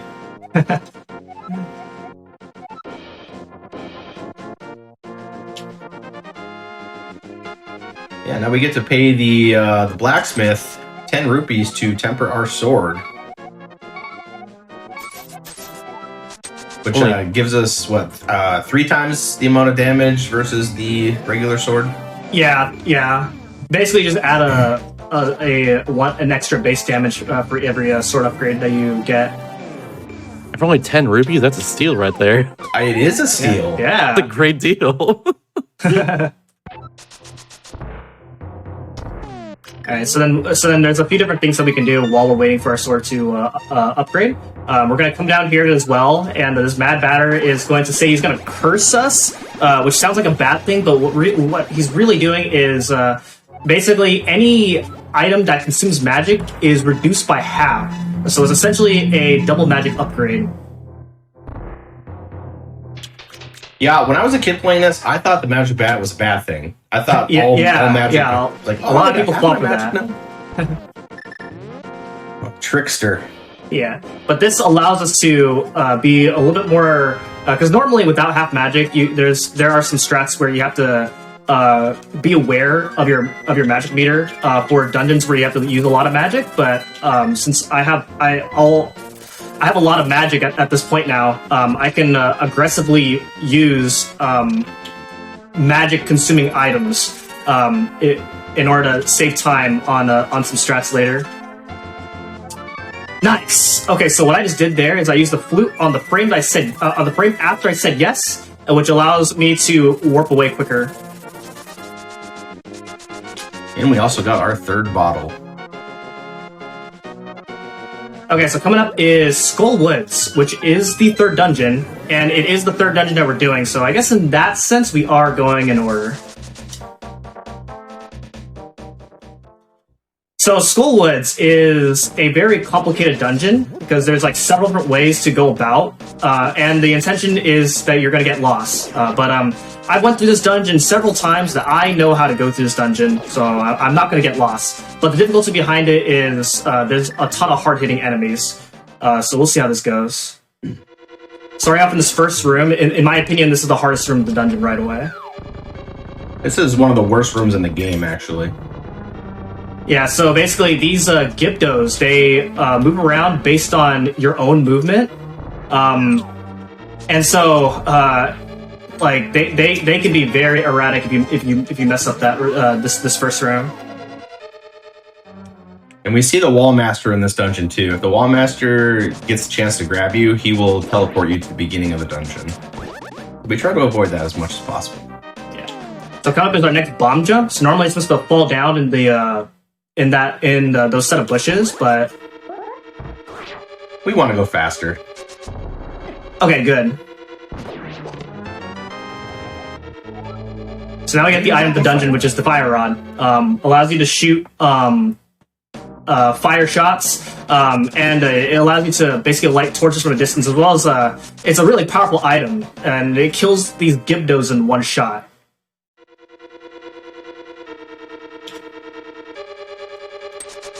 So now that we got the big key and the fire rod, we're now going to go to the main part of Skullwoods and complete the dungeon. Yeah. Also, too, as a reminder, since we are playing on the Japanese 1.0 version, we can take damage while falling in a pit, but more importantly, a Wall Master can still grab us and teleport us to the entrance of the dungeon, even if we have fallen in a pit. Yeah, that's pretty fun. Good times.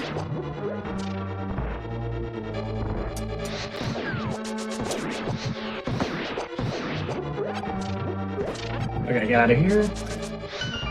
Oh, we're just lighting all the mummies on fire. Yeah, they tend to get in your way very easily. Alright, so coming up is Mothula.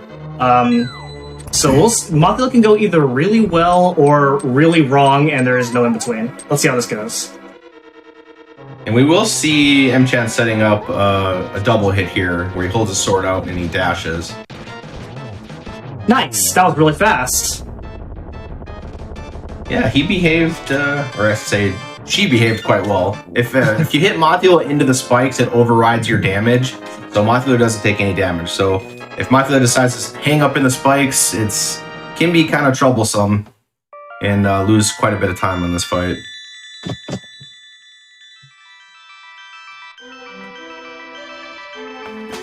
Yeah, and as you can see, that's the demonstration of how good having the Temper Sword as early as you can is. Because as you can see, this is the third dungeon, which means you're not supposed to be doing this after Thieves' Town.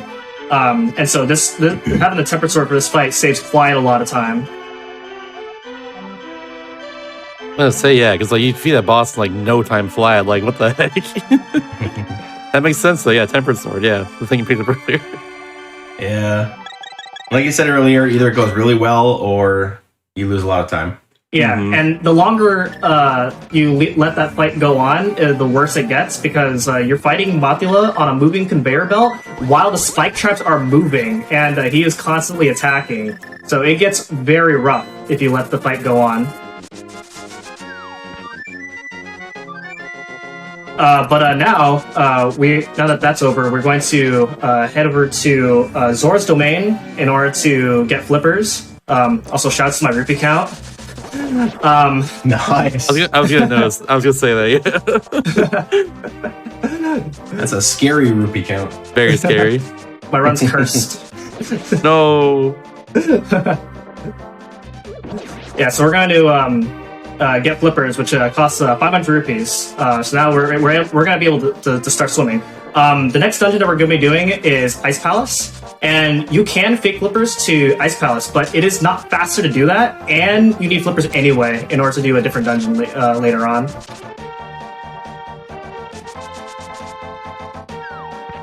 ₹500 is a lot for flippers. I don't know about this. Yeah, I don't know. I feel ripped off. He's teaming up with Kiki. All these rupees.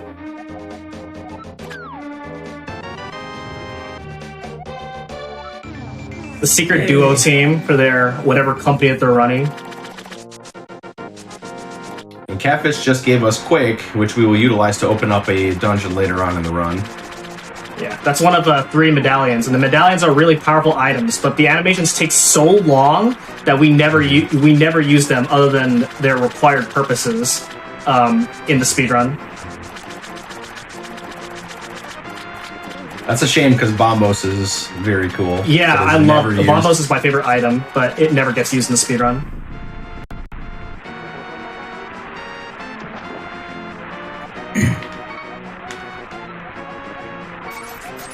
Okay, so here's our flippers, and now we can start swimming.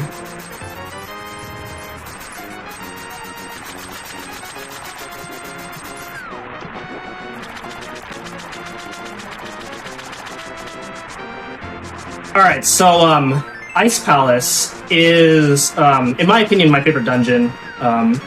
But when many casual players think of Ice Palace, they kind of dread it because it's a very long dungeon. There's like a lot of floors, there's ice physics, several puzzles, lots of backtracking.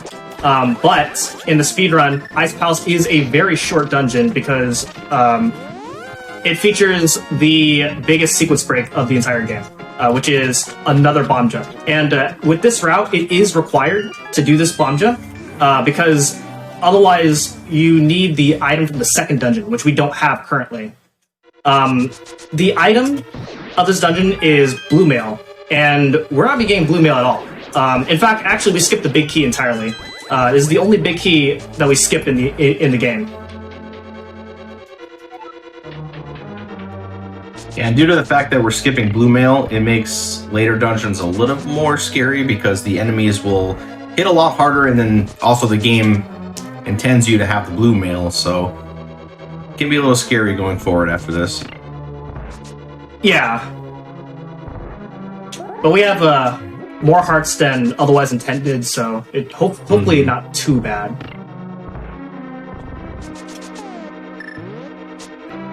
But yeah, doing the bomb jump in this dungeon actually skips about half of it, so saves us quite a bit of time and makes this dungeon a little bit better. Charles. Oh man. Oh, these jellies, they're just bullies. Yeah. Oh man. Okay. Welcome to speedrunning. There's a cool trick in this room. Like, nice. Yeah, so for some reason that bomb just kills both those stoppos. Alright, so here's the bomb jump.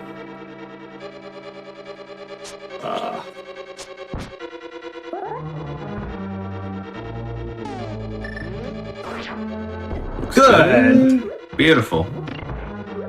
We did it. I'm gonna let this fireball hit me, that way it doesn't hit me off and I have to set up the bomb jump again. That would be tragic. Very. So by leaving those pegs up and doing the bomb jump, basically it sets the rest of the dungeon up perfectly to where we can just go straight to the end.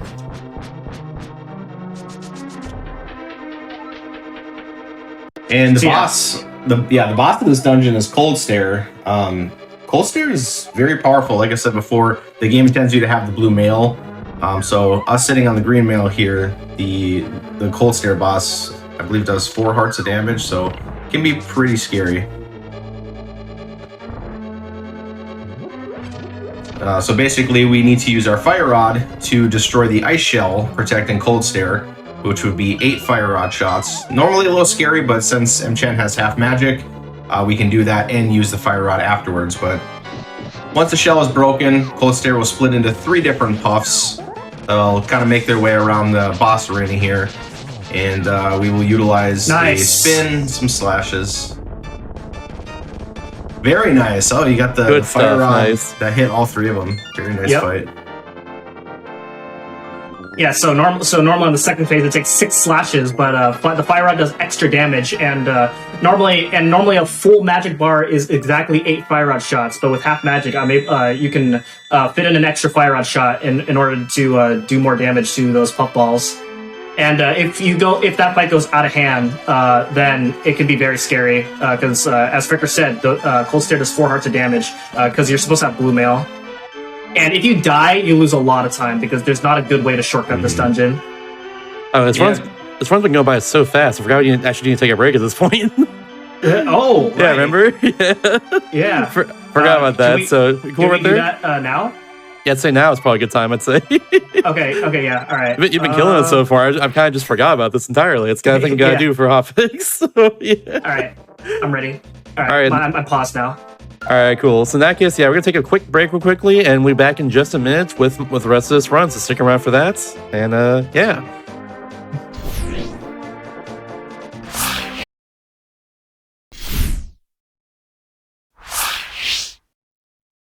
Welcome back, everybody, to the rest of the show. Before we get started, we have my last few announcements to have right here. So let's go and do that. If you missed out on any of our Hotfix shows in the past, and even this episode right here, check out the VODs on youtube.com/GamesDoneQuick. If you're watching on YouTube as well, be sure to press the like button on this video, subscribe to the channel. Also go to GamesDoneQuick.com, or go to you can go there anyways, but go to twitch.tv/GamesDoneQuick to watch our shows live. I think it's also in bed on that site too. Speaking of, anyways. And also, your subs, Prime Gaming subs, gift subs, and bits cheered on the GDQ Twitch channel help support Games on Quick Hotfix. If you enjoy watching Speedruns daily, consider subscribing to the channel. Reminder, by the way, as well too, off the cuff, 20% off gift subs right now for the rest of the week. So keep that in mind. Just gonna point that one out there. Also new, hype train emotes. Go point that one out too. But yeah, that being said, let's get back into the run if you don't mind. All right, thank you very much. All right, so we'll continue in 3, 2, 1, go. Okay, so last time we finished Ice Palace, and now we're going to go up to... we're approaching the scariest part of the run, as far as dying is concerned. So coming up, I'm going to be going through a large cave of spikes, if I get there with full hearts, which this can be a problem. Okay, there's a heart drop that I can hopefully get. It doesn't always appear, but hopefully I get it. But if I get there with full hearts, oh man. Okay, here we go. If I get there with full hearts, then and move through the cave really well, then I can barely make it through with 1 heart remaining. So I'm going to need serious time because I use audio cues for this. So let's see how this goes.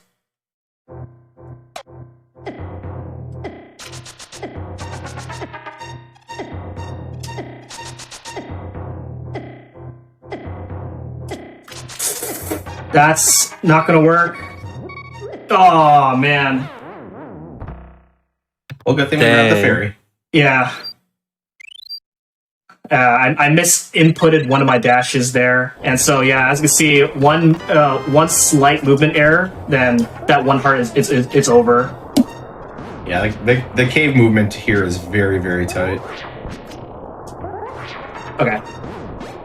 Want to get this super speed here, because it saved like 3 seconds on the way out.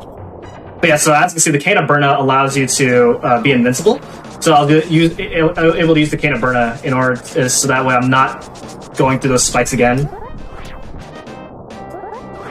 It's pretty funny how you get like the invincibility item right after going over a heckload of spikes like that. Yeah, I love when games do that. Reminds me of like. Go ahead. Yeah, there is an older route where you get the item that you're supposed to have, which is the magic cape, in order to go through that spike cave the intended way. But with this route, we haven't gotten the cape yet.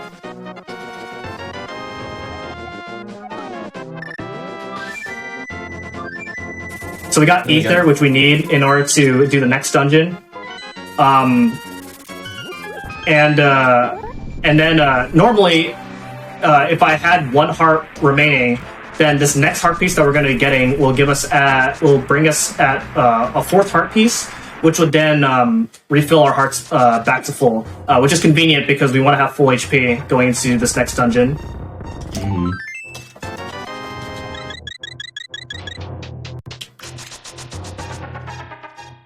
And also, going into that portal there to get to the Misery Mire area, M-Chan picked up the rock from the bottom. He actually set his altitude for a glitch called Spooky, which we will explain a little bit more into this dungeon. Yeah.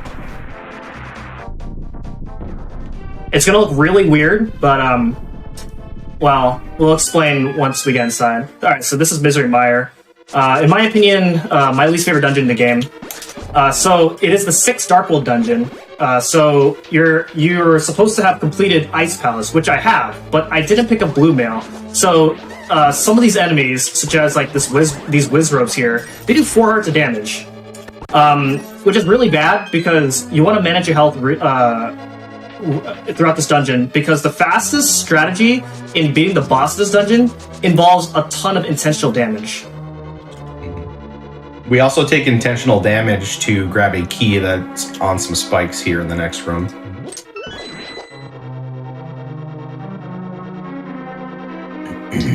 Yeah, so in any percent NMG, you would come into this dungeon with 12 hearts. Right now I have 15 hearts, so it's a little bit more lenient, but I still would like to have as much hearts as possible.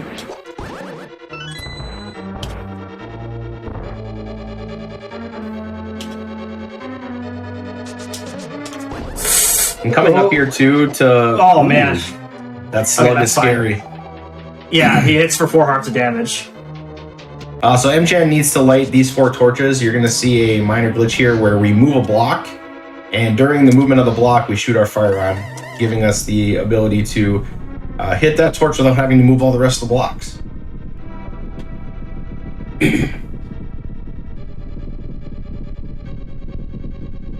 There's actually 3 tricks that we can do throughout the run. You can use your hook shot through the blocks, the fire rod, and you can also erase the blocks during their movement, which you'll see later on.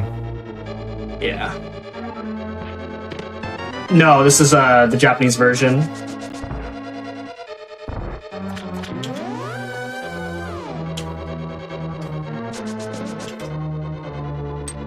So coming up is the Cane of Samaria, the item of the dungeon. The Cane of Samaria allows you to create blocks, which normally in some of the glitch categories, it's a really broken item. But very powerful, yeah. Yeah, it can create platforms. You can use it again in order to shoot a beam in 4 different directions, and then in a later dungeon, you can create a moving platform. So it's a really cool item.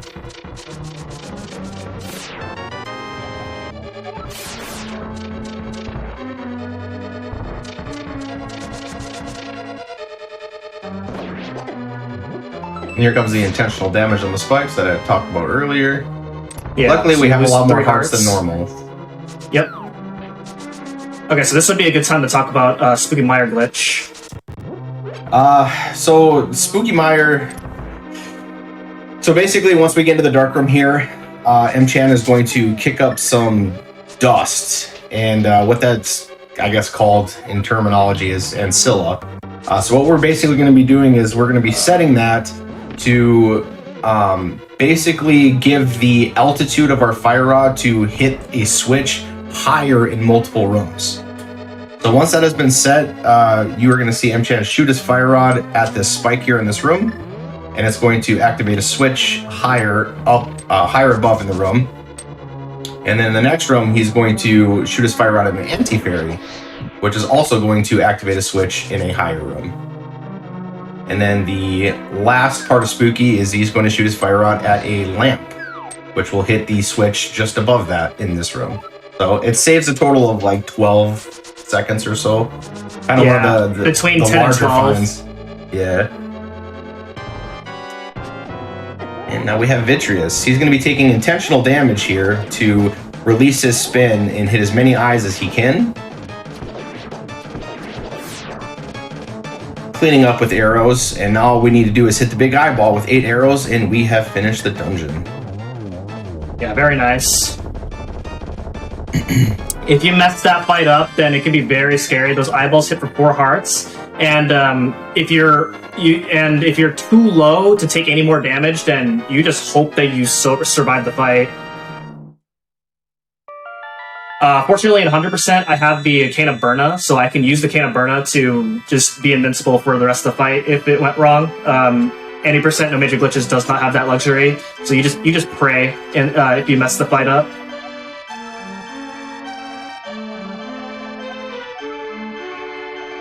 Okay, so coming up is the hardest trick in the entire game. I am very nervous for this trick. Uh-oh. If I fail it, I lose if I fail it, I lose basically the whole speedrun.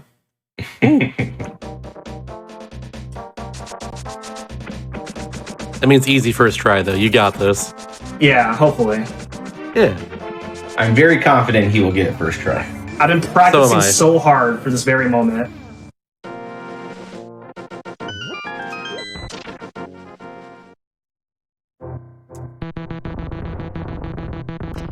Yo, I did it! Let's go! What? We're in there. I'm so good. No one is as good as me. What a gamer. What just happened? So we erase the blocks during their movement. We can utilize the mirror in a cave setting, and we'll do that again shortly, but if we move a block during its motion, if we spam the mirror, it will erase the block, and I guess we really don't know why? Just speedrun things. That's really funny, honestly. Yeah, so it's just basically solving. It's very simply matching Y. And it's Japanese 1.0. Mm-hmm. Of course, it's a 1.0 thing. Now we get Bombos, the coolest medallion in the game that never gets used. Oh, I was a pixel off. Okay.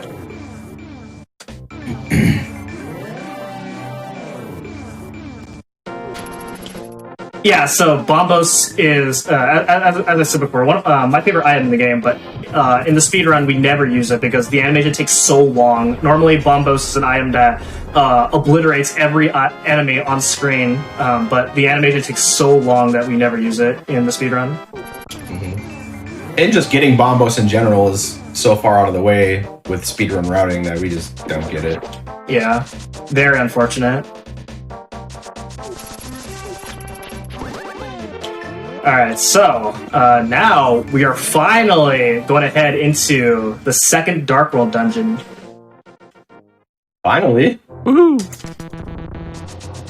You see another blocky race here? Yeah, another block race. Now I'm looking out for those at this point. Piece. What's that? Now I'm just looking out for those at this point, the block erasure racing. That's actually the last point. No! But yeah, so we're gonna get a heart piece and then we're gonna go into Swamp Palace. So Swamp Palace is the second Dark World dungeon, and because we're doing it as our 6th dungeon, we are very much over-equipped, which means you're not going to die in this dungeon. It is so essentially after doing all those really difficult dungeons up until this point, this is a nice breather point of the run. Yeah, the enemies here don't do a lot of damage, so they can add up over time if you kind of get knocked around. There's just a lot of little enemies, Tektites, and little bubbles that hit you, but nothing to be too concerned about.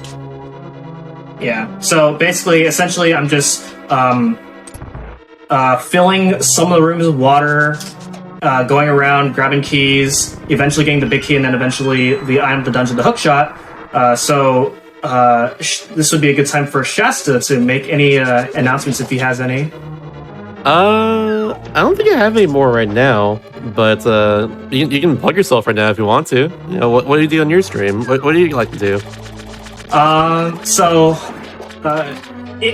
a good week, I would stream about a few days a week, and I do Zelda speedruns such as this game, Link's Awakening, A Link Between Worlds, as well as the new Super Mario Bros. Games.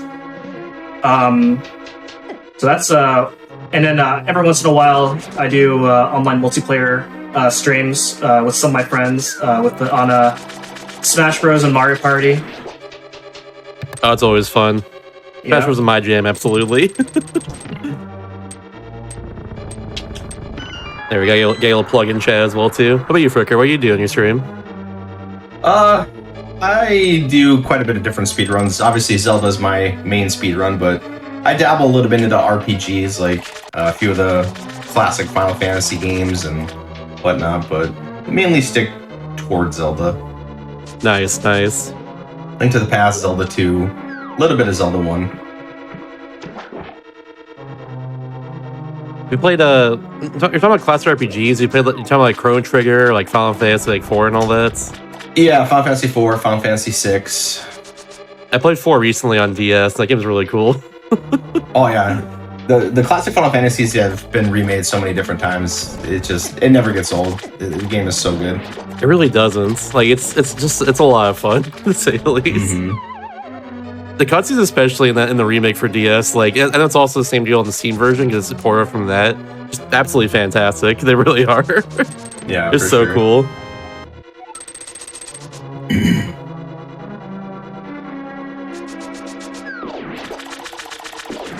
Yeah, so we got the big key, and now we're going to go back to the main room and grab the hookshot. It's a really cool item. You can hook across gaps with the hookshot, and it is technically faster than dashing, but very, very, very minor time save.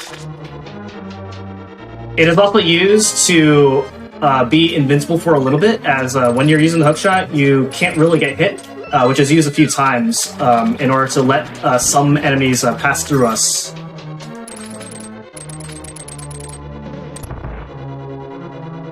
You'll actually see M-Chan do something here called a hook dash, where he uses that item dash with the hookshot to push the statue. It gives him kind of a weird walking state, but allows us to immediately pick up that pot that's covering the switch.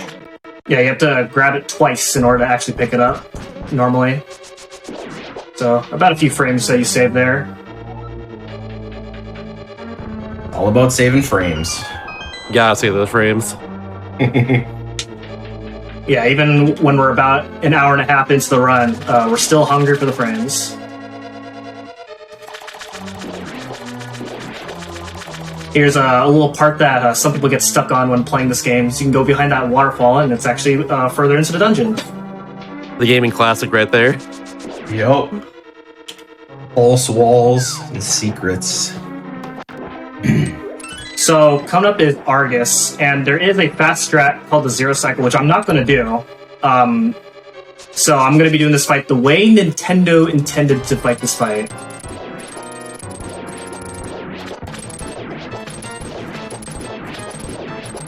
Yeah, the fast cycle pretty much depends on Argus's RNG, if it's fast or slow, and being able to hit hook dashes quickly and correctly. And then you can also use a...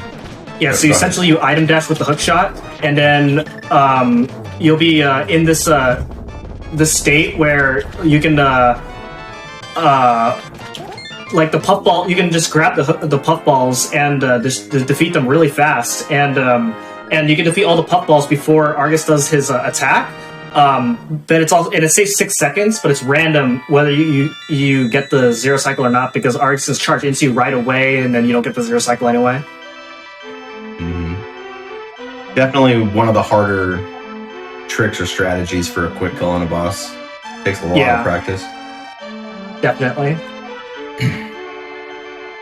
So now that is 6 crystals now down, and before we get to the 7th dungeon, this is another long stretch without collecting items before heading into the next dungeon. There is a couple tricks to explain as we get the rest of these items.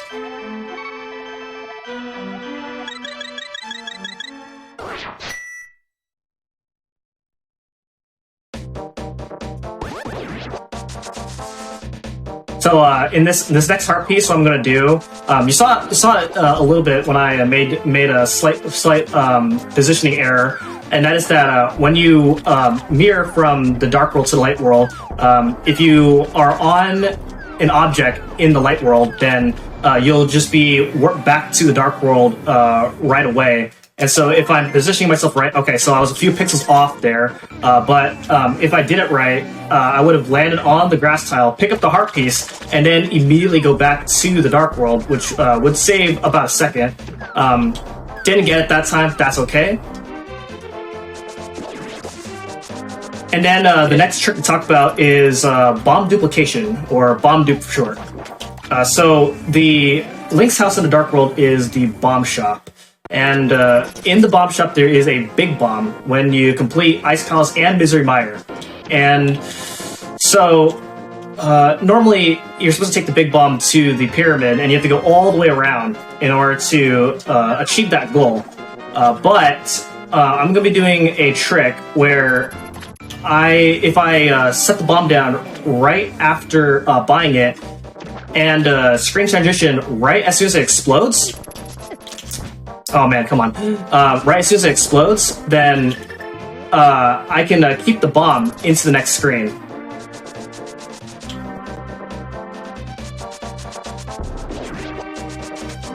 So let's see how this goes. It is pretty expensive too. Costs, I think, 100 rupees. Yeah, 100.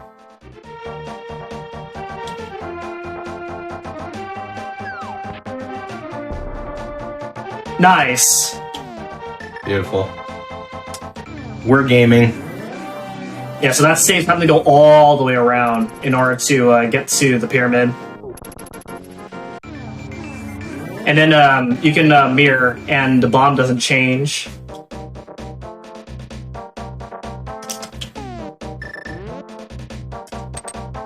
We're in so, there. And then now that I blow up use the big bomb over at this part, I'm going to throw my sword into the fountain, which will upgrade our sword to the final sword upgrade, the gold sword. It's going to be our strongest sword of the game. And then after that, I'm going to throw my bow in, which will upgrade our bow to silver arrows, which is normally needed in order to beat the game. But there is a way to beat the game without silver arrows, but it's 100%, so we have to get the silver arrows anyway.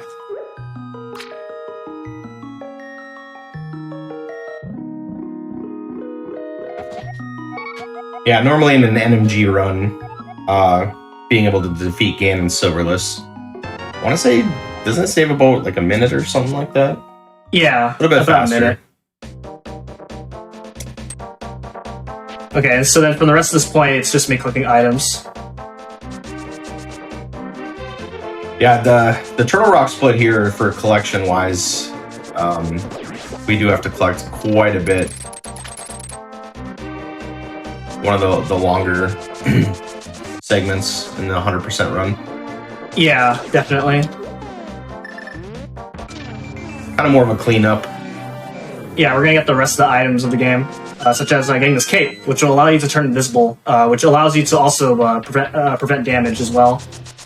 So and it's used to go through the spike cave normally, but we get it now. And we will have to utilize that to go through the bumper cave to grab a heart piece coming up soon as well. Yes.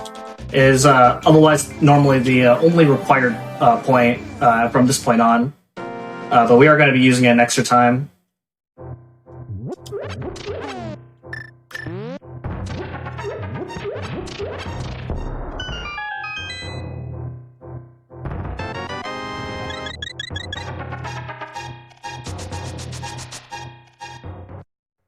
Yes, 100% does include armor upgrades. We skipped the blue mail because later on there is the upgraded armor red mail in the last dungeon that I can get, and part of 100% is if I can get the highest tier without having to get any of the any other variation tier, then I'm allowed to skip any lower tier item.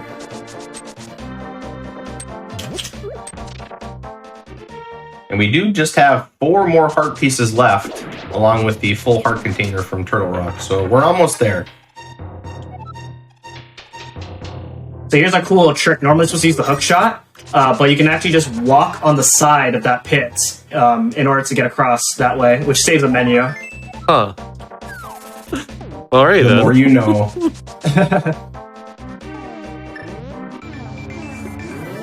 Yeah, pits have some pretty strange properties when they're against a wall like that.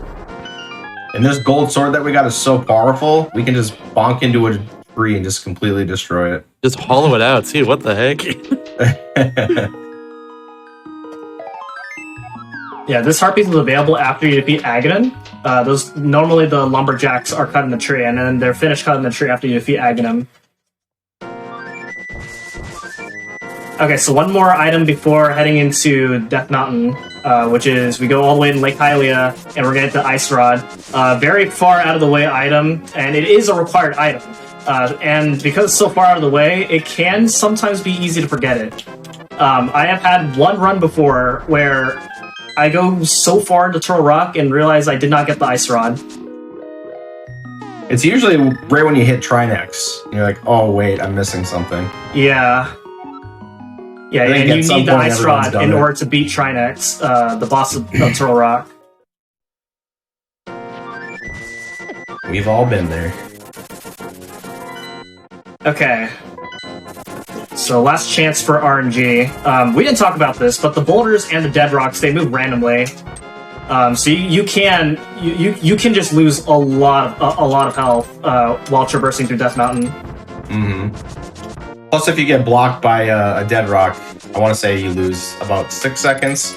Something like that. They take a while to come back to move again. Mm-hmm.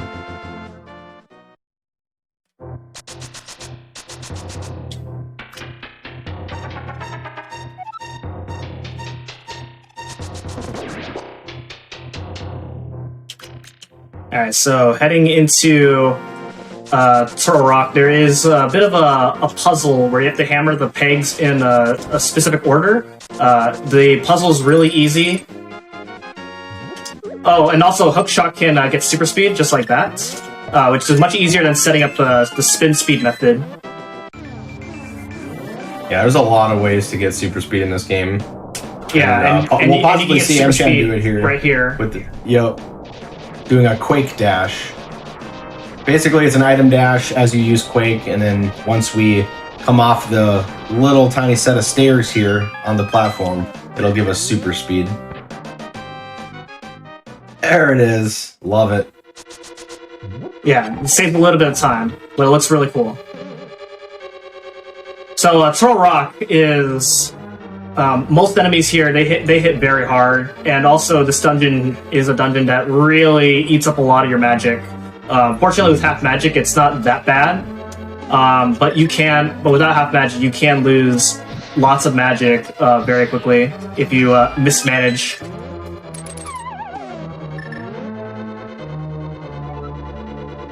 So there's a cool strat in this next room with the hook shot in this room, but since we have the cape, we can just use it to go through these rollers. Boy, I wish we had that availability in NMG. Looks so much easier. is definitely easier.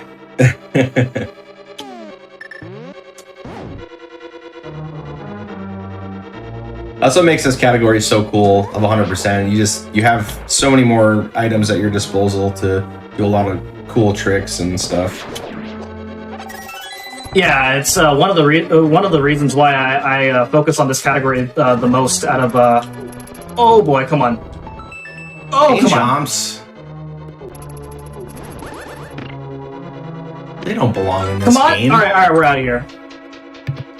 So yeah, they those move chin randomly. chomps do 4 hearts of damage. Yeah, they move randomly and they do 4 hearts of damage. So you could very easily die in that room if you're not careful. Reminds me of the ram enemies, like the anti-Kirby's or whatever in like Link's Awakening. Yeah. Yeah, there's a few others like that in that game too. Yeah, this game has a fair amount of Mario enemies in it.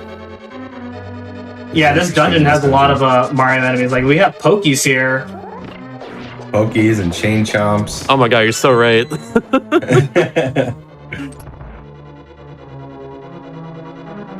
So these Pokies have 4 different movement patterns, and there's a strategy for every movement pattern for the Pokies that runners tend to memorize.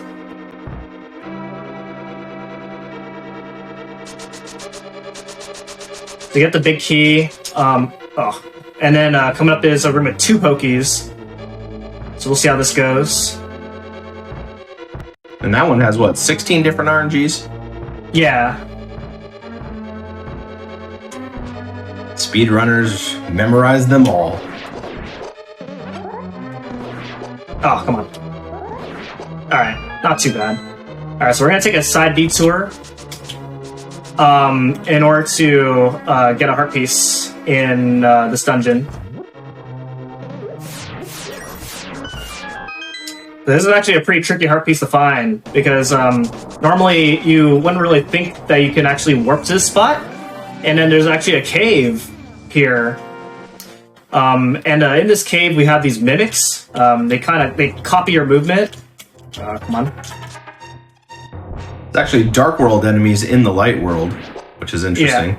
Yeah. And in the Game Boy Advance version of this room, it actually has the Igors instead.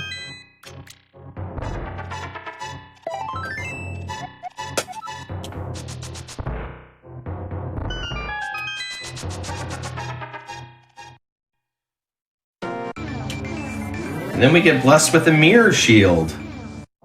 Yeah, so as soon as we get to the second part, we're going to get the mirror shield. So there is actually a lower tier item called the red shield, which we never get because we can get the mirror shield. And the mirror shield is normally required, but there is a way to go through this dungeon without the mirror shield. Essentially what it does is it allows you to block beams. And there is a key later on in the dungeon where it's like a bunch of lasers, and the mirror shield can block those lasers.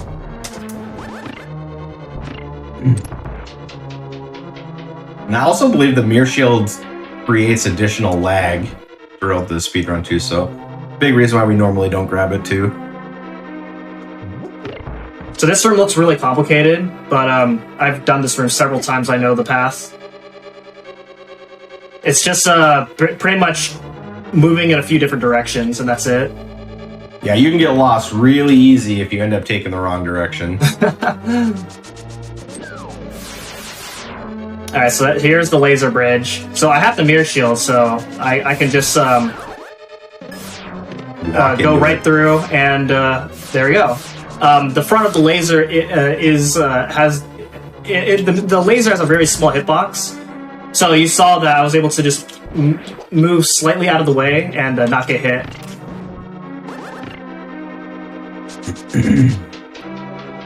All right, so yeah, go ahead. I was gonna say we got Trinex coming up here, which is the boss of Turtle Rock.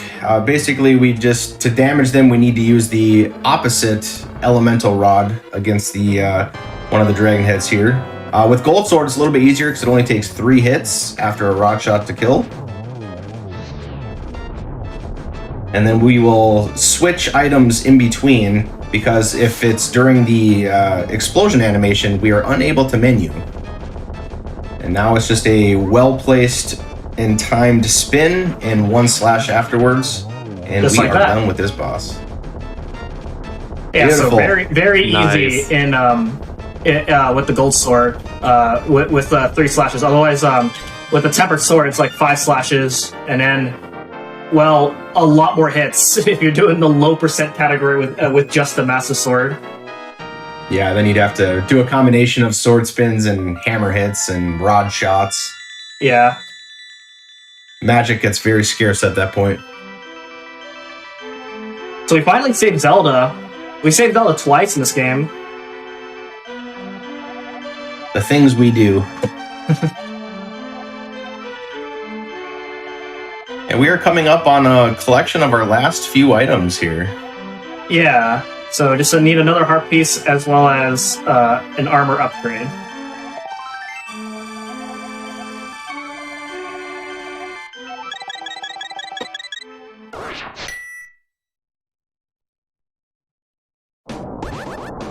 And it's really cool too because Nice. going into Ganon's Tower, it's probably my favorite Dark World dungeon, and mainly because there's so much to it. There's a lot of cool tricks, a lot of good movement and strategies.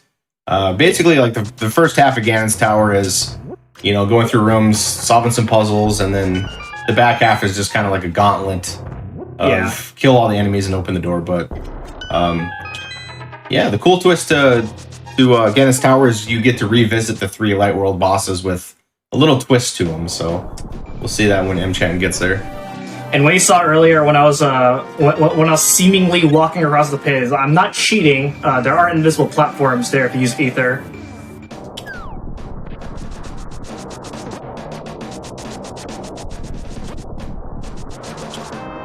But yeah, so Ganon's Tower is a very in-depth dungeon. It's essentially, like Ricker said, a gauntlet of several rooms. First half of the dungeon is it involves solving puzzles, and then the second half is pretty much a gauntlet of fighting several enemies.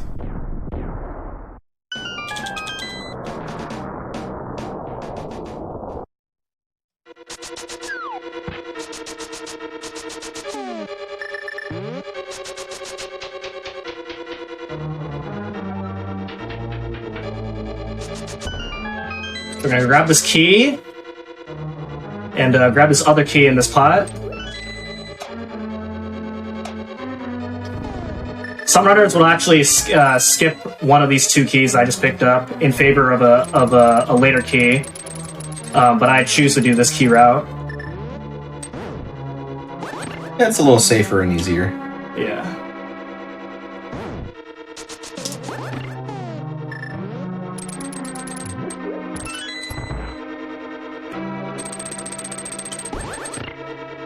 Oh, okay. That's okay.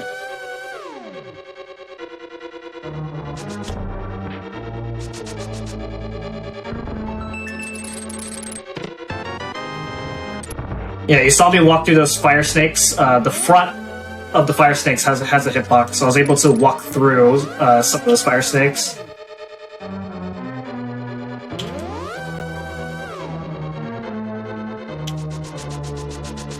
And we're going to be coming up on our first Oh, Light okay. World So I was boss trying to refight. set up a block there, but I went a little bit too far. But that's fine. So we get to refight Armos again. The twist on this one is it's Armos on ice, which sounds a little bit harder, but mainly because we have the silver arrows, the fight becomes a lot more trivial. We only need to put 1 arrow into each Armos instead of 3 like previously.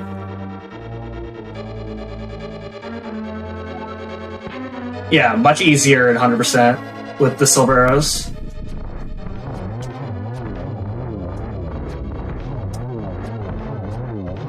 Very nice.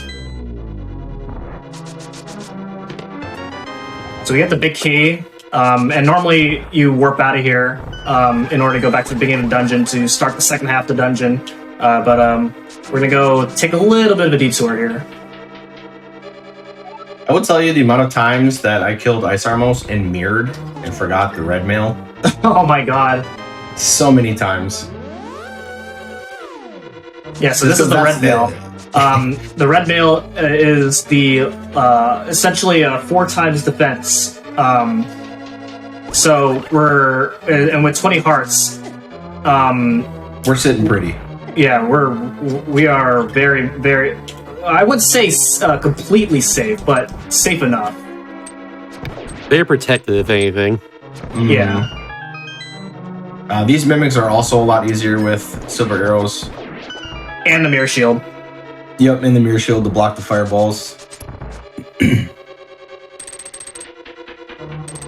But now we're climbing Ganon's Tower, so you get to see all the rooms that are basically gauntlets of traps and enemies.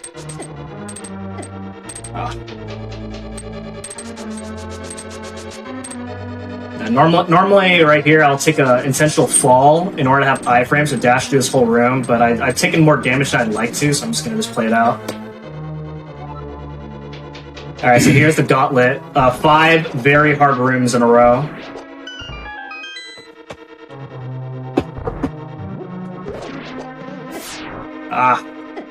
Oh my goodness. And each room just gets progressively harder. More enemies, conveyors, BMOS. Then they add ice. And spikes. Man. Okay, that one went well. Okay, there we go. Alright, and then come up as Landmolas.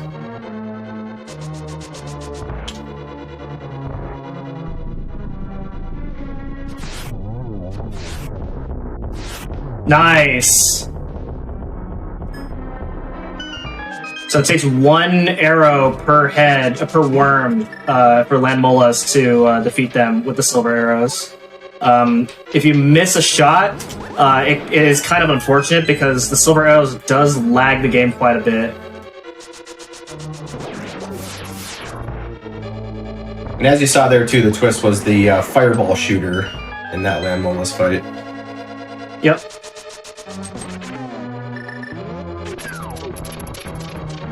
So with half magic, I can aggressively use fire rod for these next 2 torture rooms.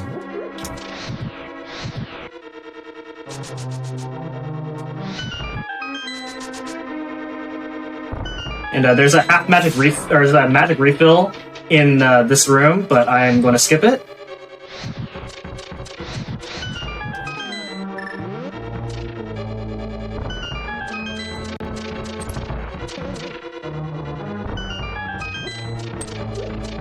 And coming up is Moldorm round 2. Really easy. You have more room to fight him. There is a way to skip this fight, but it's very hard to do. Saves 6 seconds if you get a first try, but loses way more time if you fail it. So I'm just gonna do the fight normally.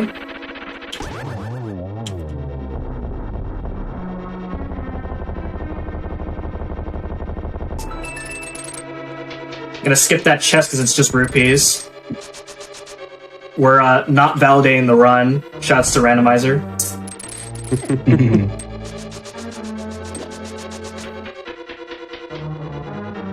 Alright, and now coming up is Aghanim round 2. So he's gonna clone himself into 3 different clones, and we have to shoot energy shots at the real Aghanim. And if you're really good, you can get a 2-cycle, but it's random whether you get the 2-cycle because on the second phase, he can give you a blue ball. This is a very hard fight because you have to have really good geometry in order to hit all the energy shots into him. Ooh, that was a really good last phase. Nice. And a triple, nice. Yeah, it's really hard to get the triple.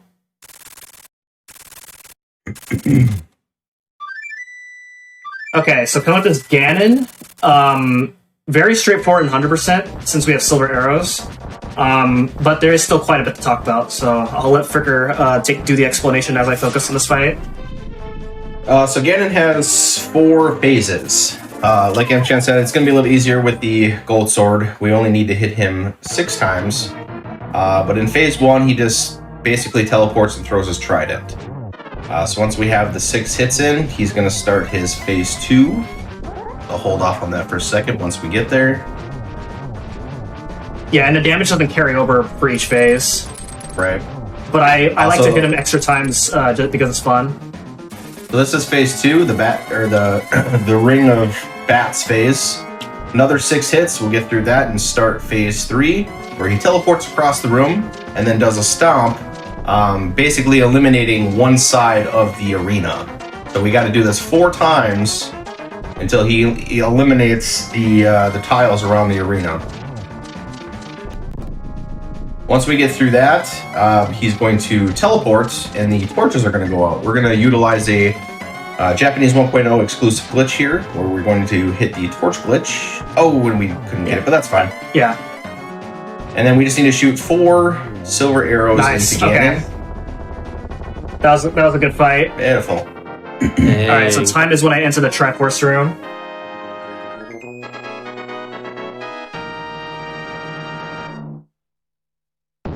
Time. GG. Nice, GG's. Good Thank time. you. Yeah. So my timer says 1:50:13. So that was a really Solid good run. run. I'm really happy with that. Yeah, decent RNG in the mini games, and I think it was a 4 blue balls, so not terrible, but overall it was a very clean run. So. Yeah. The first half of the run kind of started off a little bit rough for me. Recovered towards the end. There were a few things that didn't quite go as well as I want, but overall, I had a lot of fun with this run. It was a blast to watch, honestly. Yeah, thank you. I like to give a shout out to Shasta for inviting me onto the show.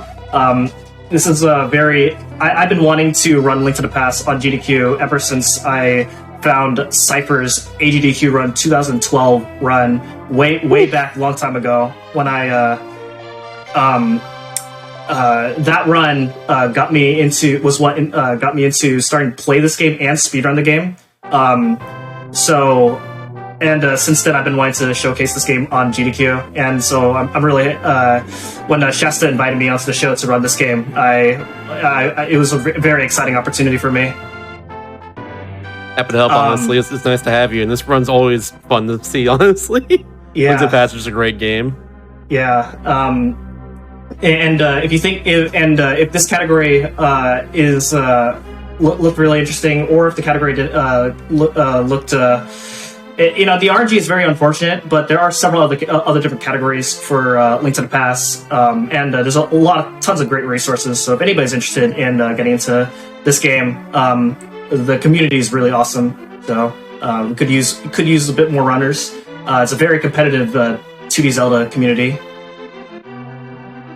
And also shoutouts to Fricker for hanging out with me on commentary. Had a lot of fun. Yeah, thank you so much for allowing me to commentate your run, and thank you for GDQ for having us on. Heck yeah, absolutely. Any final plugs right here as well?